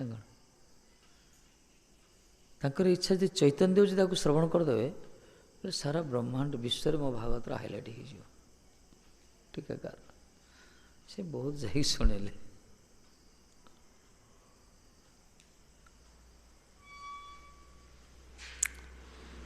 महाप्रभु मना कले महाप्रभु कहले भागवत शुणे मो अधिकारी नुह मो अधिकार नहीं भागवत बुझते आम बुझते ना पारी भागवत श्रवण आम नाई अधिकारी भागवत आम बुझते ना बुझीपार मो अधिकार नहीं कौन पे ना कृष्ण नाम तो कर समय ना भागवत कड़े शुणी से उत्साहित कहले कृष्ण नाम भी मुझे कृष्ण नाम मैं लिखी ये कहले कौन लिखी कृष्ण नाम अनेक नाम लिखी दीटा नाम यथेष्ट यशोदानंदन यशोदा माँ श्याम सुंदर यशोदानंदन यहीटा ही मुझे जानी कृष्ण नाम अनेक अर्थ मानुनी जहाँ कहले से खंडन कले महापुरुष तो अलग प्रकार रस सी चाहते किसी ना कि परास्त करिया दरकार मौका खोजते सी वरिष्ठ जड़े महापुरुष सम्मान करते ଥରେ ଆସି ପଚାରିଲେ ତାଙ୍କ ସଭା ଭିତରେ, ସବୁବେଳେ ସେ ମହାପ୍ରଭୁ ପାଖରେ ପରାସ୍ତ ଦେଇକି ଯାଉଥିଲେ। ସେ ପଚାରୁଛନ୍ତି, ଶ୍ରୀବାସ ସେଠି ସବୁ ଥିଲେ, ଆଚ୍ଛା କୃଷ୍ଣଙ୍କୁ ପତି ବୋଲି କହୁଛ, ପତିର ନାଁଟା ତୁମମାନେ କେମିତି ଧରୁଛ? ସ୍ୱାମୀ ନାଁ ଧରିବା କଥା କି? ସେଥିରେ ସ୍ୱରୂପ ଦାମୋଦର କହିଲେ, ସାକ୍ଷାତ ବେଦ ମୂର୍ତ୍ତି ବସିଛନ୍ତି, ତାଙ୍କୁ ପଚାର। ମହାପ୍ରଭୁ ବସିଥିଲେ। ମହାପ୍ରଭୁ କହିଲେ, ଆମେ ହରେ କୃଷ୍ଣ କହୁଛେ ନା, ଏ ଯେ ହରେ କୃଷ୍ଣ ମାନେ କୃଷ୍ଣ ଡାକିଲେ ଆମେ, ଯଦି କୃଷ୍ଣଙ୍କୁ ସ୍ୱାମୀ ବୋଲି କହୁଛ, ସ୍ୱାମୀ ନାଁଟା କେମିତି ଧରୁଛ ତମେ? ମହାପ୍ରଭୁ କହିଲେ, ପତିବ୍ରତାର ଧର୍ମ ତୁମେ ନେଇ ଜାନ। ଆରେ ପତିବ୍ରତା ଧର୍ମ ତୁମେ ଜାଣିନ? ପତିବ୍ରତାର ଧର୍ମ ହେଉଛି ପତିର କଥା ମାନିବ। ଆମର ପତି କହିଛନ୍ତି ମୋତେ ଡାକ, ମୁଁ ଡାକୁଛି। ଆମ ପତି କୃଷ୍ଣ କହିଛନ୍ତି ମୋ ନାଁ ଉଚ୍ଚାରଣ କର। ଏ ହେଲେ ପତିବ୍ରତା ନାରୀର ଧର୍ମ। ପତିବ୍ରତା ନାରୀର ଧର୍ମ ହେଉଛି ପତିର ଆଦେଶକୁ ପାଳନ କରିବ। ପତିବ୍ରତା ଧର୍ମ ହିଁ ଜାଣିନ, ଓଲଟା ତାକୁ ପରାସ୍ତ କରିଦେଲେ। ପତିର ଆଦେଶ ପାଳନ ହିଁ ପତିବ୍ରତା ଧର୍ମ। ଆମ ପତି କହିଛନ୍ତି, ଆମ ସ୍ୱାମୀ କହିଛନ୍ତି ଡାକ, ଆମ ନା ଡାକୁଛୁ ଆମେ। ଏ ପ୍ରକାର ତାଙ୍କ କଥା ଗୁରୁତ୍ୱ ଦିଅନ୍ତୁ, ରସାବାସ ହେଇଯିବ। ଆଉ ଜଣେ ଆସିଥିଲେ, ଲେଖିଲେ ପୁରା ମହାପ୍ରଭୁଙ୍କୁ କହିଲେ, ମହାପ୍ରଭୁ ସଚଳ ଜଗନ୍ନାଥ, ଦାରୁ ବ୍ରହ୍ମ ଅଚଳ ଜଗନ୍ନାଥ ଲେଖିକି ଆଣିଲେ। ମାନେ ଏଇ ପ୍ରକାର ମହାପ୍ରଭୁ ଟେକିଛି, ଯେତେ ସବୁ ସଭାସଦ ମାନେ ସବୁ ଖୁସି ହେଇଗଲେ। ଯାହା ହଉ, କିନ୍ତୁ ସ୍ୱରୂପ ଦାମୋଦର ଆସିକି ଯାହା ଗାଳି କଲେ, ଫଟକାରିଲେ, ତୁମେ ଶେଷରେ ବ୍ରହ୍ମକୁ ଦୁଇ ଭାଗ କଲ। ତୁମେ ଆସିକିରି ଜଣକୁ କହିଲ ସଚଳ, ଜଣକୁ କହିଲ ଅଚଳ। କଥାଟା ଶୁଣିବା ପାଇଁ ମହାପ୍ରଭୁ ପରିବାର ଖୁସି ଲାଗିଲା। ଜଗନ୍ନାଥ ଅଚଳ ହେଇକି ବସିଛନ୍ତି, କିନ୍ତୁ ତାଙ୍କର ସ୍ୱରୂପ ସଚଳ ଭାବରେ ବୁଲୁଛନ୍ତି। କିନ୍ତୁ ଏ ରସାଭାସ କଥା ଏଇଟା, କାହିଁକିନା ଏ ଦୁଇ ବ୍ରହ୍ମ ତତ୍ଵ ଏକ, ଇଏ ଅଚଳ ନାହିଁ କି ସଚଳ ନାହିଁ। ମାନେ ତାଙ୍କୁ ଅଚଳ କହିଲେ ମାନେ କଳିଯୁଗର ଯେଉଁ ପୂର୍ଣ୍ଣ ଅବତାରକୁ ତ ଖଣ୍ଡନ କଲ। ଆଙ୍କୁ ସଚଳ କହୁଛ, ତାର ତ ଜଗନ୍ନାଥରୁ ଆଙ୍କୁ ଭିନ୍ନତ୍ୱ ସ୍ଥାପନା କଲ, ଯିଏକି ସବୁବେଳେ ଜଗନ୍ନାଥଙ୍କ ସ୍ୱରୂପ କୃଷ୍ଣ ରୂପ ଦର୍ଶନ କରି ଆନନ୍ଦ ପାଉଛନ୍ତି, ଚଳଚଞ୍ଚଳ ହେଇଛନ୍ତି। ଏହି ପ୍ରକାର ମାନେ ରସାଭାସ ଆକୁ କୁହାଯାଏ। ଏଥିପାଇଁ ଯେଉଁମାନେ ତତ୍ତ୍ୱଜ୍ଞ, ସେମାନେ ପାଖରେ ଶୁଣିବା ଦରକାର, ନହେଲେ ଅର୍ଥକୁ ଅନର୍ଥ କରି କହିବେ ସବୁ। ନା କ'ଣ ସବୁ କହିବେ। ସେମାନଙ୍କ ଶ୍ଲୋକର ଅର୍ଥକୁ ଅନ୍ୟ ପ୍ରକାର ବୁଝେଇବେ। ସର୍ବସ୍ୟ ଚାହା ହୃଦୟ ସନ୍ନିଷ୍ଟ ଭଳିଆ, ନା କ'ଣ?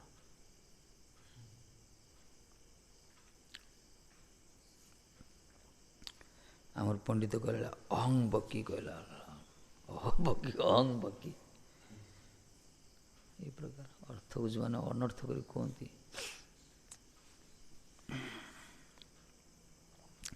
ରସାବାସ ହେଇଯିବ ଅସୁବିଧା। ଯେମିତି ଧରନ୍ତୁ, ଆମର ପ୍ରାୟ ଏ ଯେଉଁ ଭଗବତ ଗୀତା ପ୍ରେସରେ ଯିଏକି ଭାଗବତ ଯିଏ ଲେଖିଛନ୍ତି, ରାମସୁଧା ଲେଖିଛନ୍ତି କି ତାର ଟୀକା କିଏ?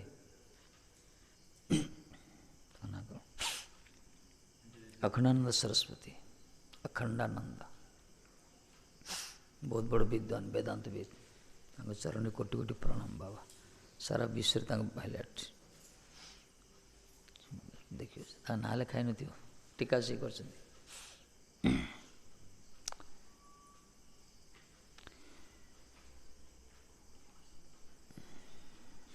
ସେ ପ୍ରବଚନ କରୁଥିଲେ, ଲେଖା ହେଇଛି, ଲେଖା ହେଇନି ତାଙ୍କ ନାଁଟା। ସେ ପ୍ରବଚନ କରୁଥିଲେ, ବହୁତ ବଡ଼ ବିଦ୍ୱାନ। ସେ ଏତେ ବଡ଼ ଭାଗବତ ଯେ ଟୀକା କରିଛନ୍ତି, କମ୍ ବଡ଼ କଥା ନା। ପ୍ରଥମ ସେ ପ୍ରବଚନ କରୁଥିଲେ, ଶୁଣୁଥିଲେ କିଏ?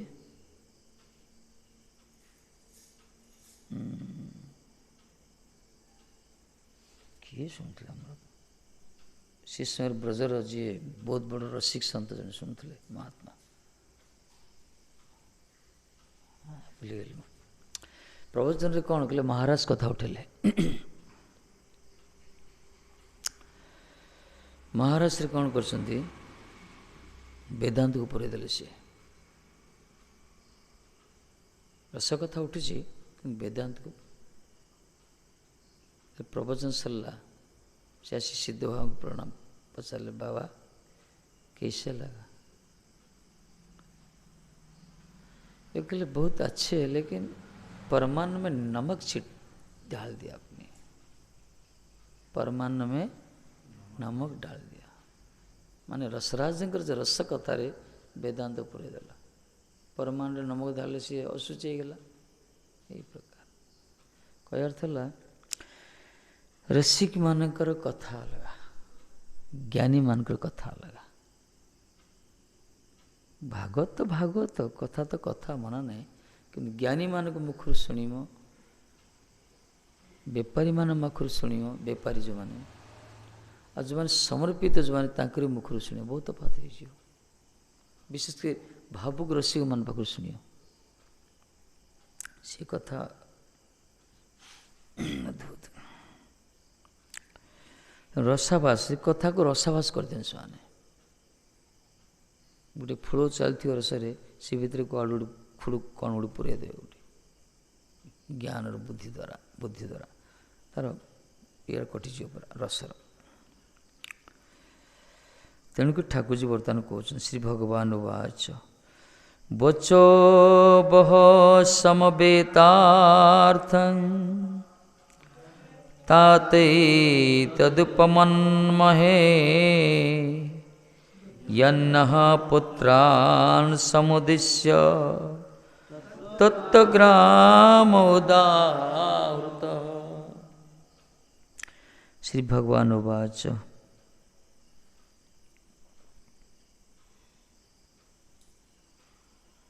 वसुदेव जो कथा कही से कथा को ठाकुर जी अन्य भाव उपस्थापना करेंगे। चतुरता से देख, हे तात हे पिताश्री जत यस्मात् तया आपण पुत्रान् अस्मान् समुद्दिश्य विषयीकृत्य तत्त्वग्राम तत्त्वसमूह उदाहृत सम्यक निरूपित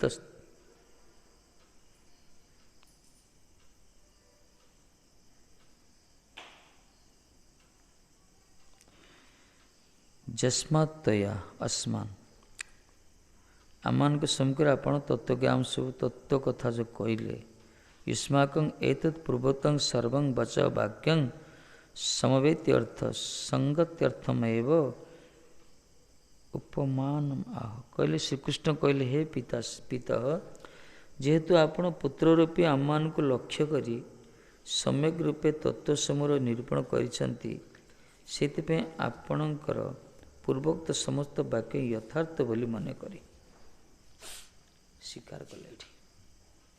तापर धीरे धीरे कोई खंडन करी कौन करी कहले हे पिताश्री आम को लक्ष्य करी क्या कृष्ण बल लक्ष्य करी कही सीना आम को लक्ष्य करी आपन जो तत्व समूह जो निरूपण कर ना ये पूर्वोक्त समस्त वाक्य आम भाव ठीक।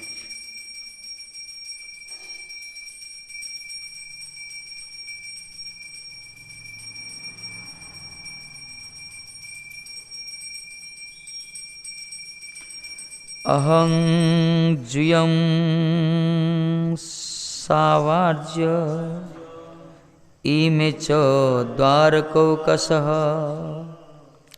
सर्वे अप्येवं जदुश्रेष्ठ विमृग्या सचराचरं। हे जदुश्रेष्ठ हे जदुप्रवर अहं श्रीकृष्ण मु श्रीकृष्ण आर्य पूज्य असौ बलदेव अश्रेष्ठ बलदेव जुयं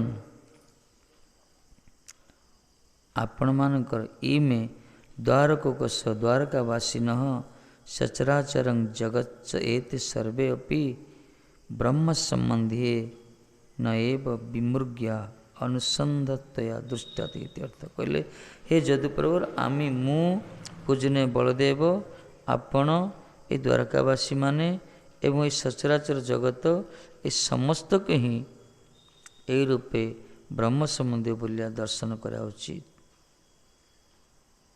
इस सब किसी ब्रह्म संबंधी बोली दर्शन करा उचित। ये निजक समस्त भितर मिसाई देले। बर्तमान वसुदेव स्वतंत्र रूप से ठाकुर जी स्तुति କରୁଥିଲେ। କିନ୍ତୁ ଏ କହିବାର ଚାତୁର୍ଯ୍ୟ ଦେଖ, କହିଲେ ମୁଁ ପୂଜନୀୟ ବଳଦେବ ଦ୍ୱାରକାବାସୀ ଆଉ ସ୍ୱୟଂ ଆପଣ ସଚରାଚର ଯେତେ ଜଗତ ସବୁକିଛି ବ୍ରହ୍ମ ସମ୍ବନ୍ଧୀୟ। କଥାଟା ଯୁକ୍ତିଯୁକ୍ତ, ସବୁ ବ୍ରହ୍ମ ସମ୍ବନ୍ଧୀୟ। କେବଳ ପୁତ୍ର ହିଁ ଆମମାନେ আমরা নেই, আমি পুত্র খালি নুহু, परमात्मा रूपे আমাদিকে দেখিবে। সকলে ইয়াই বলতেছেন বিশ্বনাথ পান্তিকা। ଖାଲି ପୁତ୍ର ରୂପରେ ପରମାତ୍ମା ରୂପରେ ସମସ୍ତେ ଦେଖିବେ, ଏହା କହୁଛନ୍ତି। ଏ ରୂପ ଅନୁସନ୍ଧାନ କରି ଅର୍ଥାତ୍ ପରମାତ୍ମା ରୂପେ আমাদিকে ଅନ୍ୱେଷଣ କରା ଉଚିତ। এই রূপ তোমার শিক্ষা দ্বারা আমাদের প্রদ্যুন্মাদির প্রতি সর্বত্র আত্মদৃষ্টি কর্তব্য। କହିଲେ ଆପଣ ଏଇ ଯେଉଁ ଶିକ୍ଷା ଦେଲେ ଆମକୁ ପରମାତ୍ମା ରୂପେ ଆମମାନଙ୍କୁ ଅନ୍ୱେଷଣ କରିବା ଉଚିତ, ଏଇ ରୂପେ ତମର ଶିକ୍ଷା ଦ୍ୱାରା, ଏଇ ଯେଉଁ ଶିକ୍ଷା ଦେଲେ, ତେଣୁ ଆମମାନେ ପ୍ରଦ୍ୟୁମ୍ନାଦିର ପ୍ରତି ସର୍ବତ୍ର ଆତ୍ମଦୃଷ୍ଟି କର୍ତ୍ତବ୍ୟ। ପ୍ରାୟତଃ ପ୍ରଦ୍ୟୁମ୍ନ ତାଙ୍କର ପୁଅ ସବୁ, ଏମାନଙ୍କ ପ୍ରତି ମଧ୍ୟ ଆମେ ଏଇ ଭାବରେ ହିଁ ଦର୍ଶନ କରୁ, ବ୍ରହ୍ମ ଭାବରେ ହିଁ ଦର୍ଶନ କରିବା ଉଚିତ। ତା ଅର୍ଥ ଆପଣ ପିତା ହେଇକି ପୁତ୍ର, କହିବା ଅର୍ଥ ହେଲା ଆପଣ ପିତା ଆମେ ପୁତ୍ର। ଆମକୁ କହୁଛନ୍ତି ଆପଣ ପରମାତ୍ମା ଦୃଷ୍ଟିରେ ଦର୍ଶନ କରୁଛନ୍ତି, ସେମିତି ଆମେ ବି ଆମ ପୁତ୍ରକୁ ପରମାତ୍ମା ଦୃଷ୍ଟିରେ ଦର୍ଶନ କରିବୁ। କାହିଁକିନା ସାରା ଜଗତ ବ୍ରହ୍ମ ସମ୍ବନ୍ଧୀୟ। ଉଠେଇଲେ ଟପିକଟା, ସାରା ଜଗତ ବ୍ରହ୍ମ ସମ୍ବନ୍ଧୀୟ। ଆପଣ ପିତା ହେଇ ଯଦି ଆମକୁ ପରମ ରୂପରେ ଦର୍ଶନ କରୁଛନ୍ତି, ଆମେ ବି ପିତା ହେଇ ଆମ ପୁତ୍ରକୁ ସେବା ଦର୍ଶନ କରିବୁ। ଏମିତି ତାଙ୍କୁ ବୁଝାଉଛନ୍ତି। ତେଣୁ ଏଇ ରୂପ ଯେଉଁ ଆପଣ ଶିକ୍ଷା, ତମାର ଶିକ୍ଷା ଦ୍ୱାରା, ଏଇ ଯେଉଁ ଶିକ୍ଷା ଆପଣ ଦେଲେ, আমাদেরও ବି ଆମମାନେ ବି ପ୍ରଦ୍ୟୁମ୍ନ ଆଦିର ପ୍ରତି ସର୍ବତ୍ର ଆତ୍ମଦୃଷ୍ଟି କର୍ତ୍ତବ୍ୟ। ସ୍ୱୟଂ ପ୍ରତି ମଧ୍ୟ ନିଜର ଏଇ ଦୃଷ୍ଟିକୋଣ ରଖିବୁ ଆମେ। କାହିଁକି ନା ଆତ୍ମା ହେକ ସ୍ୱୟଂ ଜ୍ୟୋତିର୍ ନିତ୍ୟ ଅନ୍ୟ ନିର୍ଗୁଣ ଗୁଣୈ ଆତ୍ମସୃଷ୍ଟି ତତ୍କୃତେଷୁ ଭୂତେଷୁ ବହୁଧେୟତେ नाना विकारवता कृत ब्रह्मत्वम इति चयन ब्रह्मण एव उपाधि धर्मे बहुधा प्रतीतिर समुदृष्टंतमाह। ये कहले नाना विकारवता कृत ब्रह्मत्वम इति चयन, परमात्मा स्वप्रकाश, परमात्मा निजे प्रकाशित होती, नित्य से प्राकृत गुण संपर्क शून्य। जो परमात्मा कथा कहते सी हूँ नित्य स्वप्रकाशी, काठू प्रकाश हुंती, प्राकृत गुण संपर्क शून्य। प्राकृत गुण तापर देखा जाए सब अप्राकृत, प्रकृतिर अतीत एवं एक होई मध्य स्वरचित गुण समूह द्वारा तत्कृत देह समय अनेक रूप से प्रतीत होता। परमात्मार स्वरूप कथा वर्णना करछन्ति। ये जो कहना वसुदेव को मन भितर ये आसला, ये माने परमेश्वर परमात्मा। तेणु बर्तमान कहते परमात्मा किए, जी कि स्वप्रकाश, निजे प्रकाशित होती। परमात्मा किए प्रकाश करें किए, से क्या अपेक्षा करते नहीं, निजे स्वयं स्वयं प्रकाश से, जी कि नित्य, जे प्राकृत गुण संपर्क से नहीं, प्राकृत गुण किसी रही, प्राकृत गुण शरीर संबंध जागतिक गुण किसी रही, जे विशुद्ध सत्व प्रकृतिर अतीत, जे निजर गुण द्वारा ही देह समय अनेक रूप से प्रकाश प्रतीत होती। जे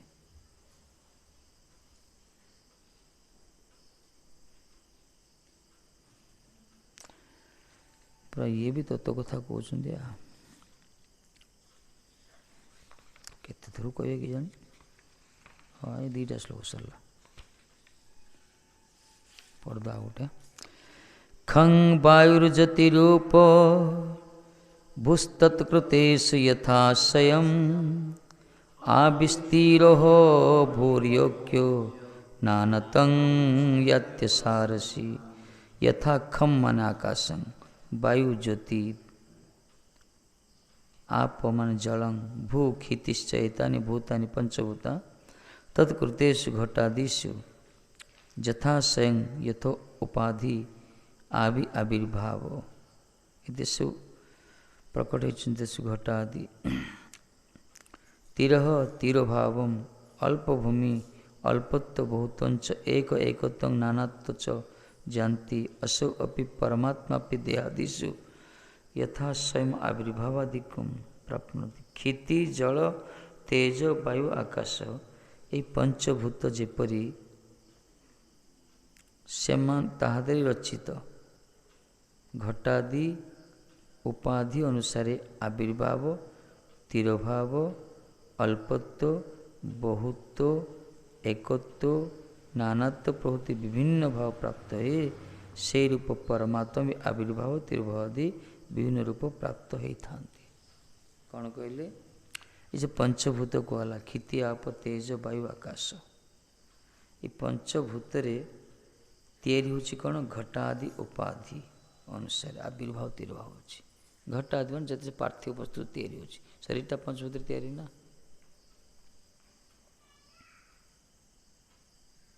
अल्प तो बहुत एक तो जन माटी धर तो गोटे माटी कहगला माटी गोटे घट तैयारी है छुटिया हो पारे बड़ हो पारे ये पारे अल्प आविर्भाव होला तापर से नष्ट हो तिरुभाव होगा विभिन्न प्रकार से विभिन्न रूप धारण कर तैयारी करागला माटी विभिन्न विभिन्न पार्थिव वस्तु हांडी कलसी माठिया केते प्रकार तैयारी होना सब विभिन्न प्रकार पूरा पंचभूत शरीर तैयारी होती मनीष पशु पक्षी कीट पतंग सबकि पंचभूत तैयारी भिन्न भिन्न रूप धारण कर आविर्भाव हो तिरोभाव भी हो प्रकार परमात्मा भी आविर्भाव तिरोभाव विभिन्न रूप में प्राप्त होता परमात्मा भी प्रकट होती अंतर्ध्यान होती भिन्न रूप धारण कर आसती यदि को नाना विकारवान बहु वस्तु यही सकल कि रूपे परमात्मा पर गमन मनन करा जाए पचारे नाना विकारवान बहु वस्तु यही सकल जो एक प्रकार कि रूपे परमात्मा रूपे मनन कर परमात्मा रूप में केमती मनन करा सबजा परमात्मा कहते ना ये कहते पूर्व वस्तु कहते आपण ही सूर्यर तेज आपण ही चंद्र तेज आपण ही पृथ्वी आपण ही आकाश अपनी अग्नि अपनी वायु जल सबकि आपण स्वरूप इंद्रिय प्राण मन बुद्धि सबकि ये पचारे ये जिते सब विकारवान बहु वस्तु अच्छा ये सब परमात्मा रूप में केमती मनन कर मटीटा को देखियो भाव परमात्मा संभव कि केमती यहाँ कहले सत्य परमात्मा सृष्ट उपाधि समय धर्मर द्वारा ही परमात्मा से रूप ज्ञान विषय होते कोई कौन कहले परमात्मा सृष्ट उपाधि समूह धर्म द्वारा परमात्मा द्वारा सृष्टि होता जिते सब पदार्थ तार जो धर्म से बुझा परमात्मा का ज्ञान विषय रे अनुभव हो दृष्टांत कथा कहते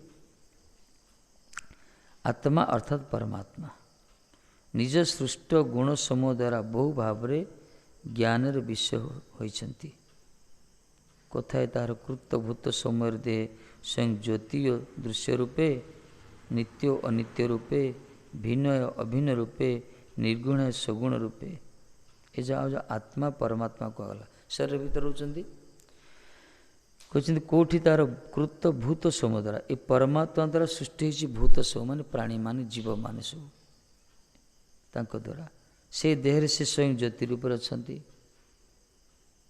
जो परमात्मा जगत गोटे शरीर या से शरीर भितर से ज्योति रूप रही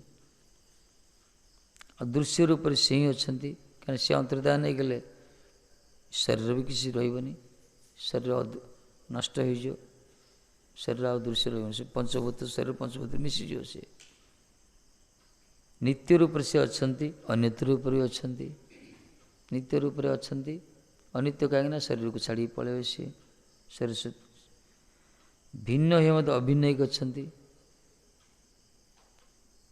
से परमात्मा शरीर टू भिन्न किंतु भीतर जमी एकाकार भाया देखा अभिन्न अच्छा निर्गुण है सगुण से निर्गुण किंतु शरीर भीतर आबद्ध हो गुणभुक्त गुणयुक्त भाया क्रिया क्रिया जगत हो सब यही प्रकार तत्व देते जेमन आकाश आदि भूत समूह तत्कृत घटादित आविर्भाव तिरोभाव आकाश जमी घट भीतर आविर्भाव हम तापर तिरुभाव होमती हुए ना।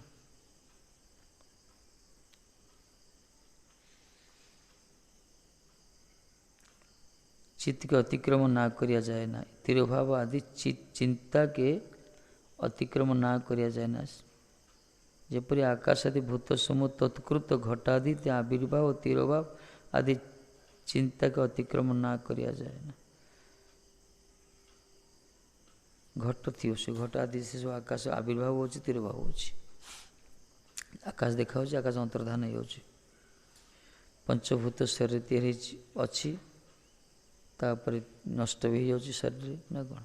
पंचभूत शरीरटा तैयारी बाहर पंचभूत रही जो शरीर विघटन हम मरीज पंचभूत अंतर्धान हो पंचभूत मिसीज सब।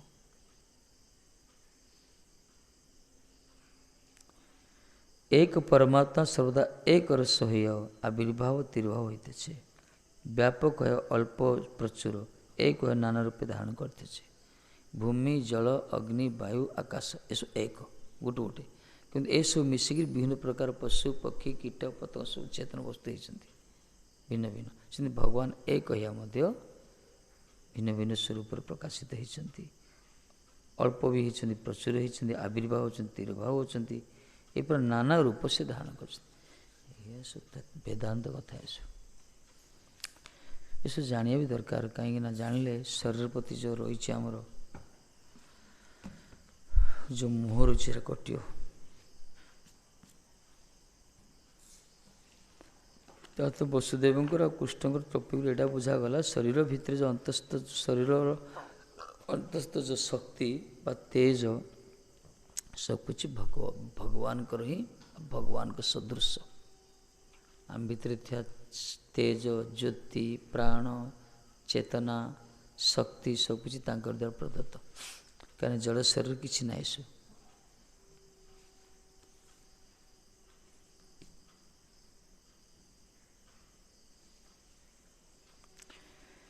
बंधुगण सुनह बचन मोर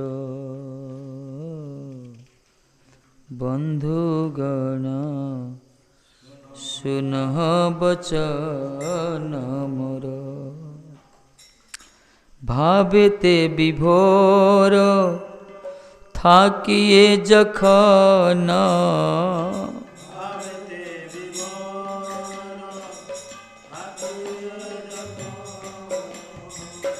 भावते विभोर थाकिए जखन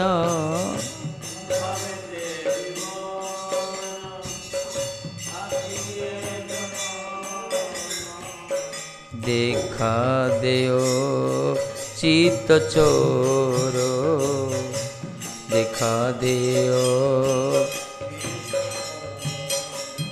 बंधुगण सुनह बचन मोर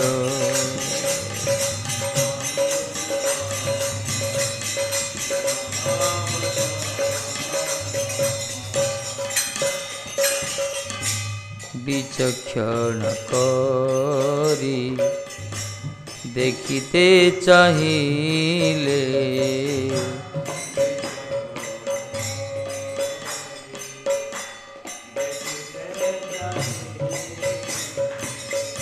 भय आखि अगोचर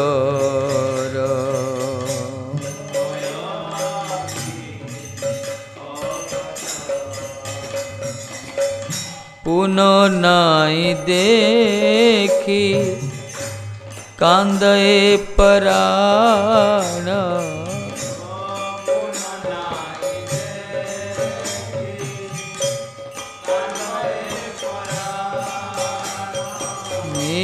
पुनः नाई देखी कांदे पराण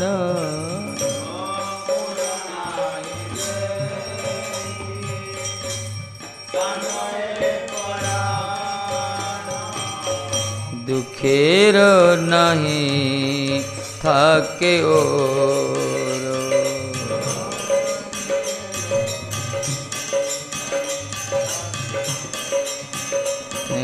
बंधुगण सुनह बचन मोर।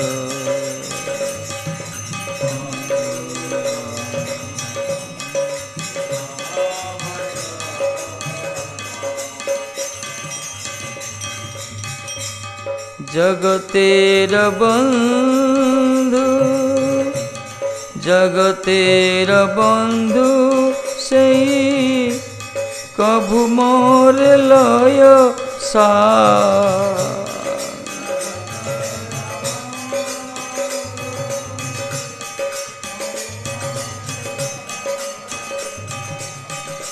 যথা তথা রাখে মোরে আমার সেই প্রাণ না। রাখে মোরে আমার সেই প্রাণ না। দেখা দিও বন্ধুগণ শুনহ বচন মোর।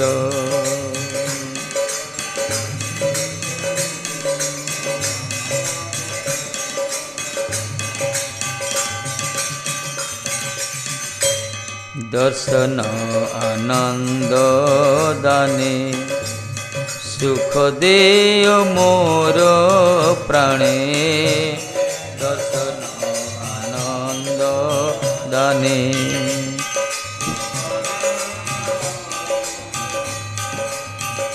बोले मोरे प्रणय वचन।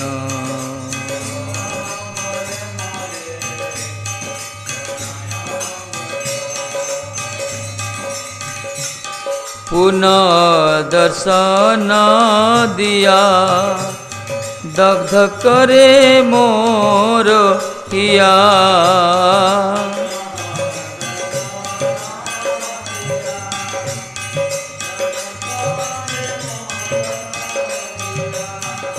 प्राणे मोरे मारे प्राण धन।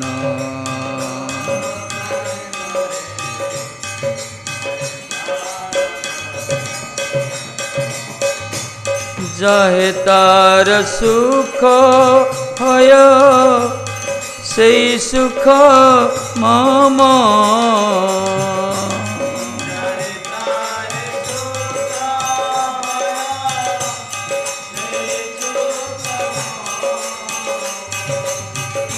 निज सुखे दुखे मोर सर्वदाई सम।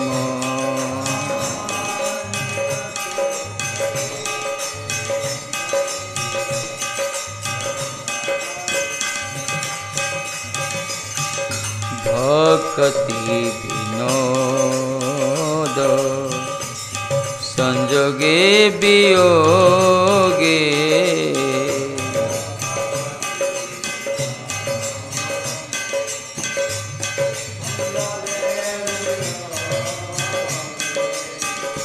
ताहे जाने प्राणेश्वर।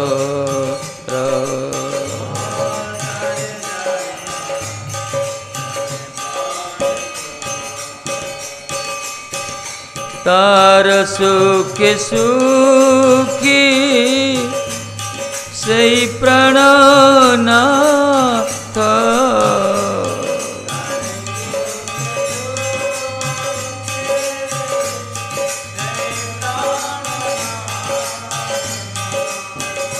तार सुखे सुखी सेई प्राणनाथ।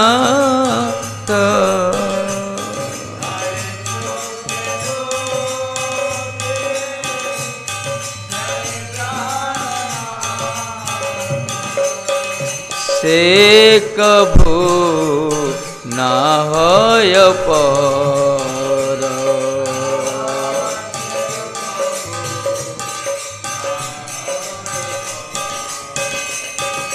बंधुगण सुनह बचन मोर।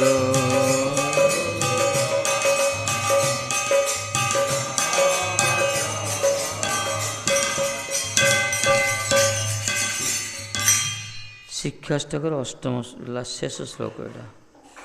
ଆଶ୍ଲିଷ୍ୱ ପାଦର୍ଥାଂ ପିନଷ୍ଟୁ ମାମ ଦର୍ଶନାର୍ ମର୍ମ ତାଙ୍କର ତୁବା ଯଥା ତଥା ବିଦ୍ୟା ତୁଲ୍ୟମ୍ ପଟମତ୍ ପ୍ରାଣନାଥ ଶୈବ ନପର। ଏହି ଶ୍ଲୋକର ଅର୍ଥ ଏହି ଗୀତରେ ଭକ୍ତି ଠାକୁର ଲେଖିଛନ୍ତି। କହିଲେ ପାଦ ସେବା ନିରତା ମୋତେ ଆଲିଙ୍ଗନ କରି ପେଷଣ କରନ୍ତୁ, ଦର୍ଶନ ନ ଦେଇ ମର୍ମାହତ କରନ୍ତୁ। ଲମ୍ପଟ ପୁରୁଷ ଶ୍ରୀକୃଷ୍ଣଙ୍କ ଯାହା ଇଚ୍ଛା ତାହା କରନ୍ତୁ, ତଥାପି ସେହି ମୋର ପ୍ରାଣନାଥ, ଅନ୍ୟ କେହି ନୁହନ୍ତି। ଶ୍ରୀମାନ ମହାପ୍ରଭୁଙ୍କର ସ୍ୱତଃସ୍ଫୂର୍ତ୍ତି ହିଁ ଯେଉଁ ଶିକ୍ଷାଷ୍ଟକ ସଂସାର ପ୍ରତି ଅବଦାନ ରଖିଗଲେ ଶେଷ ଶ୍ଲୋକଟା। ମାନେ ପାଦସେବା ନିରତା ମୋତେ ଆଲିଙ୍ଗନ କରନ୍ତୁ ବା ଆଲିଙ୍ଗନ କରି ପେଷଣ କରନ୍ତୁ ବା ଦର୍ଶନ ଦେଇ ମର୍ମାହତ କରନ୍ତୁ। ଦର୍ଶନ ଦେଇ ମର୍ମାହତ କରନ୍ତୁ ବା ଆଲିଙ୍ଗନ କରି ମୋତେ ଆତ୍ମସାତ କରନ୍ତୁ। ସେ ଲମ୍ପଟ ପୁରୁଷ ତାଙ୍କ ଇଚ୍ଛା ଯାହା କରନ୍ତୁ, ତଥାପି ସେ ହିଁ ମୋର ପ୍ରାଣନାଥ, ଅନ୍ୟ କେହି ନୁହନ୍ତି। ପୁରା ରାଧାଭାବ ଏଠି କହିଛନ୍ତି। ବନ୍ଧୁଗଣ ସୁନଃ ବଚନ ମୋର ଭାବେତେ ବିଭୋର ଥାକିଏ ଯখন ଦେଖା ଦେ ଚିତ୍ତ ଚୋର। ଭାବ ବିଭୋର ହୋଇ ଯେତେବେଳେ ଦେଖୁଛି, ସେତେବେଳେ ଚିତ୍ତ ଚୋର କୃଷ୍ଣ ଦର୍ଶନ ଦେଉଛନ୍ତି। ଯେତେବେଳେ ଭାବ ବିହୋରିକି ଦେଖିବ ନା ଭଜନ କରିବ, ସେତେବେଳେ ସେ ଦର୍ଶନ ଦିଅନ୍ତି। ଭାବକୁ ନିକଟ, ଅଭାବକୁ ଦୂର। ଏଥିପାଇଁ ଭାବ ବିଭୋର ହୋଇକି ଯେଉଁମାନେ ଦର୍ଶନ କରୁଛନ୍ତି, କହୁଛନ୍ତି ମୁଁ ଯେତେବେଳେ ଭାବ ବିହୋର ଦେଖୁଛି, ସେତେବେଳେ ସେ ଚିତ୍ତ ଚୋର, ଯେ କି ଚିତ୍ତ ଚୋର କୁହାଗଲା, ନମାମି ଚିତ୍ତ ଚୋର। ସେ ଚିତ୍ତ ଚୋର କୃଷ୍ଣ ଦର୍ଶନ ଦେଉଛନ୍ତି। ବିଚକ୍ଷଣ କରି ଦେଖିତେ ଚାହିଁଲେ ହୟ ଆଖି ଅଗୋଚର। ପୁନଃ ନାଇଁ ଦେଖି କାନ୍ଦେ ପ୍ରାଣ ଦୁଃଖରେ ନାଇଁ থাকে ମୋର।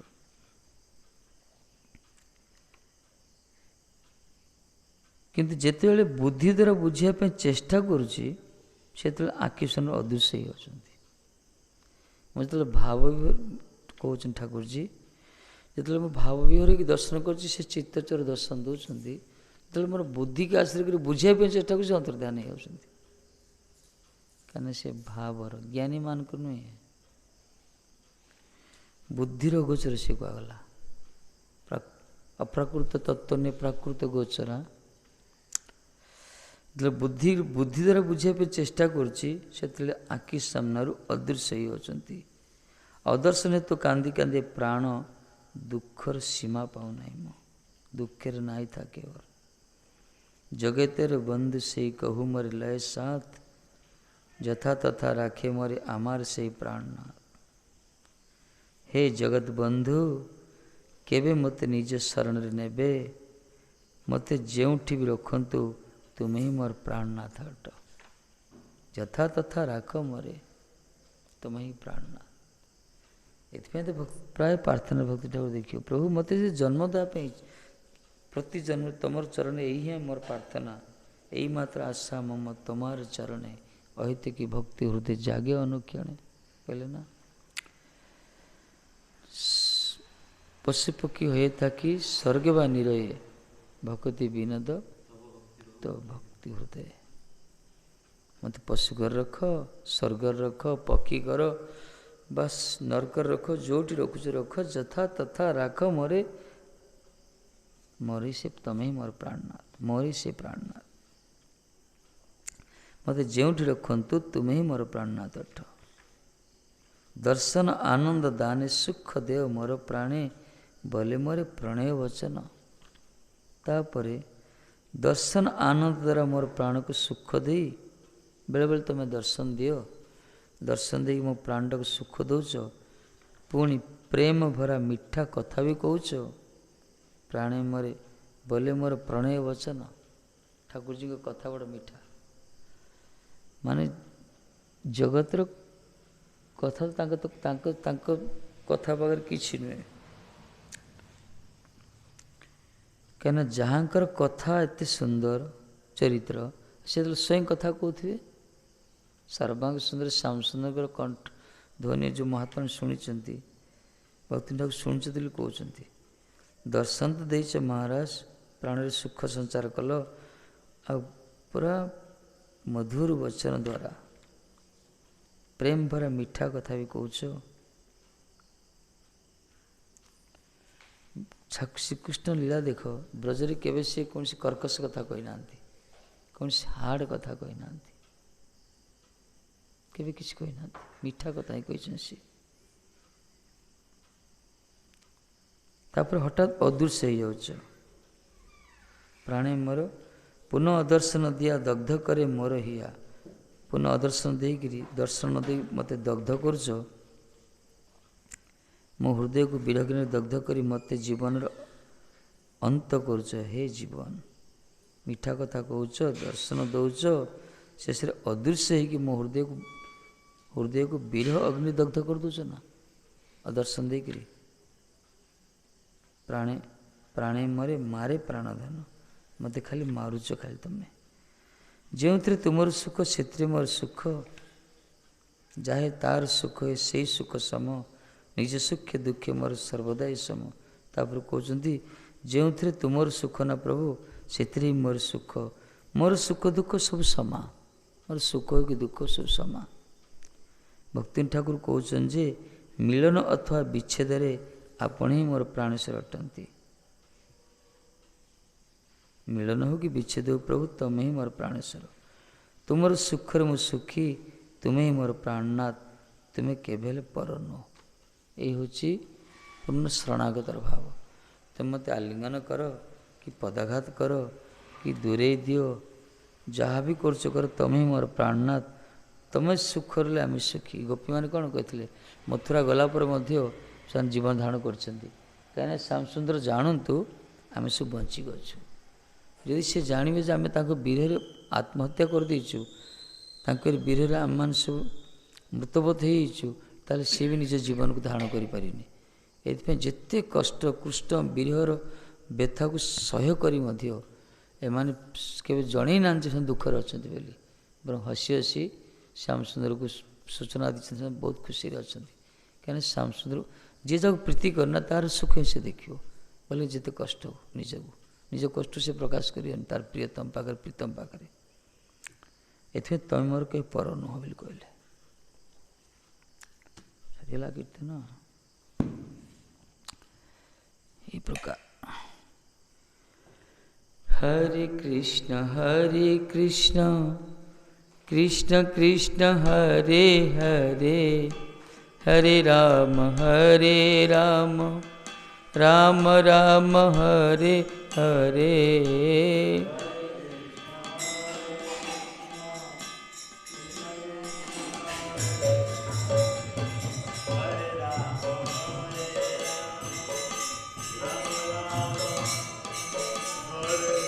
हरे कृष्ण कृष्ण कृष्ण हरे हरे, हरे राम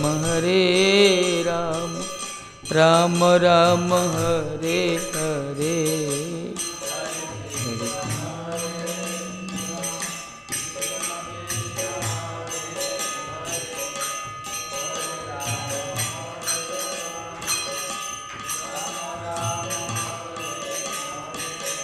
हरे कृष्ण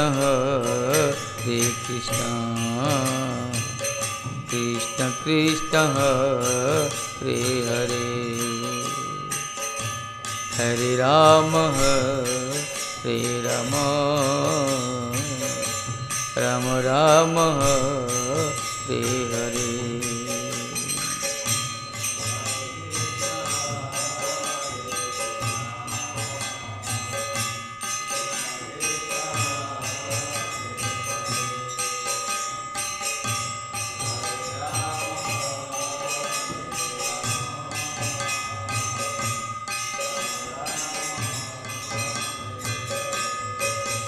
हरे कृष्ण कृष्ण कृष्ण हरे हरे, हरे राम राम राम हरे हरे।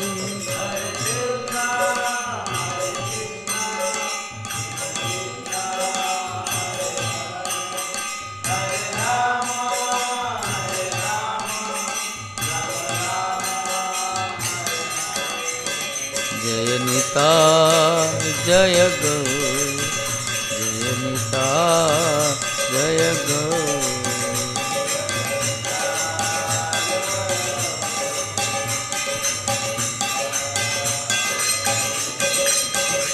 जय जय गुरुदेव तिल गुरुदेव प्रभुपाद तिल प्रभुपाद।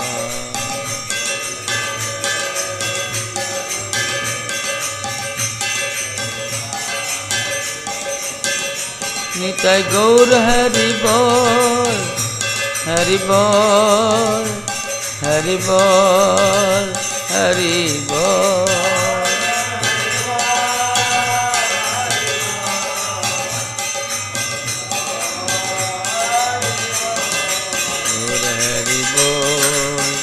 हरि बोल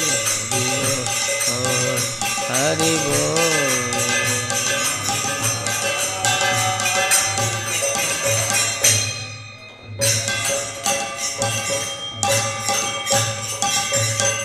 जय श्री गुरु गौरांग गांधी का गिरधरी राधा माधव राधा कुंज राधा मदन मन सरकार की जय। पिता संध्या पाठ भागवत महाप्रत परीक्षित महाराज बलदेवी दर्शन विष्णु सिद्ध स्वामी की जय। नमाज गुरुदेव प्रभुपाद की संगत वास्ते।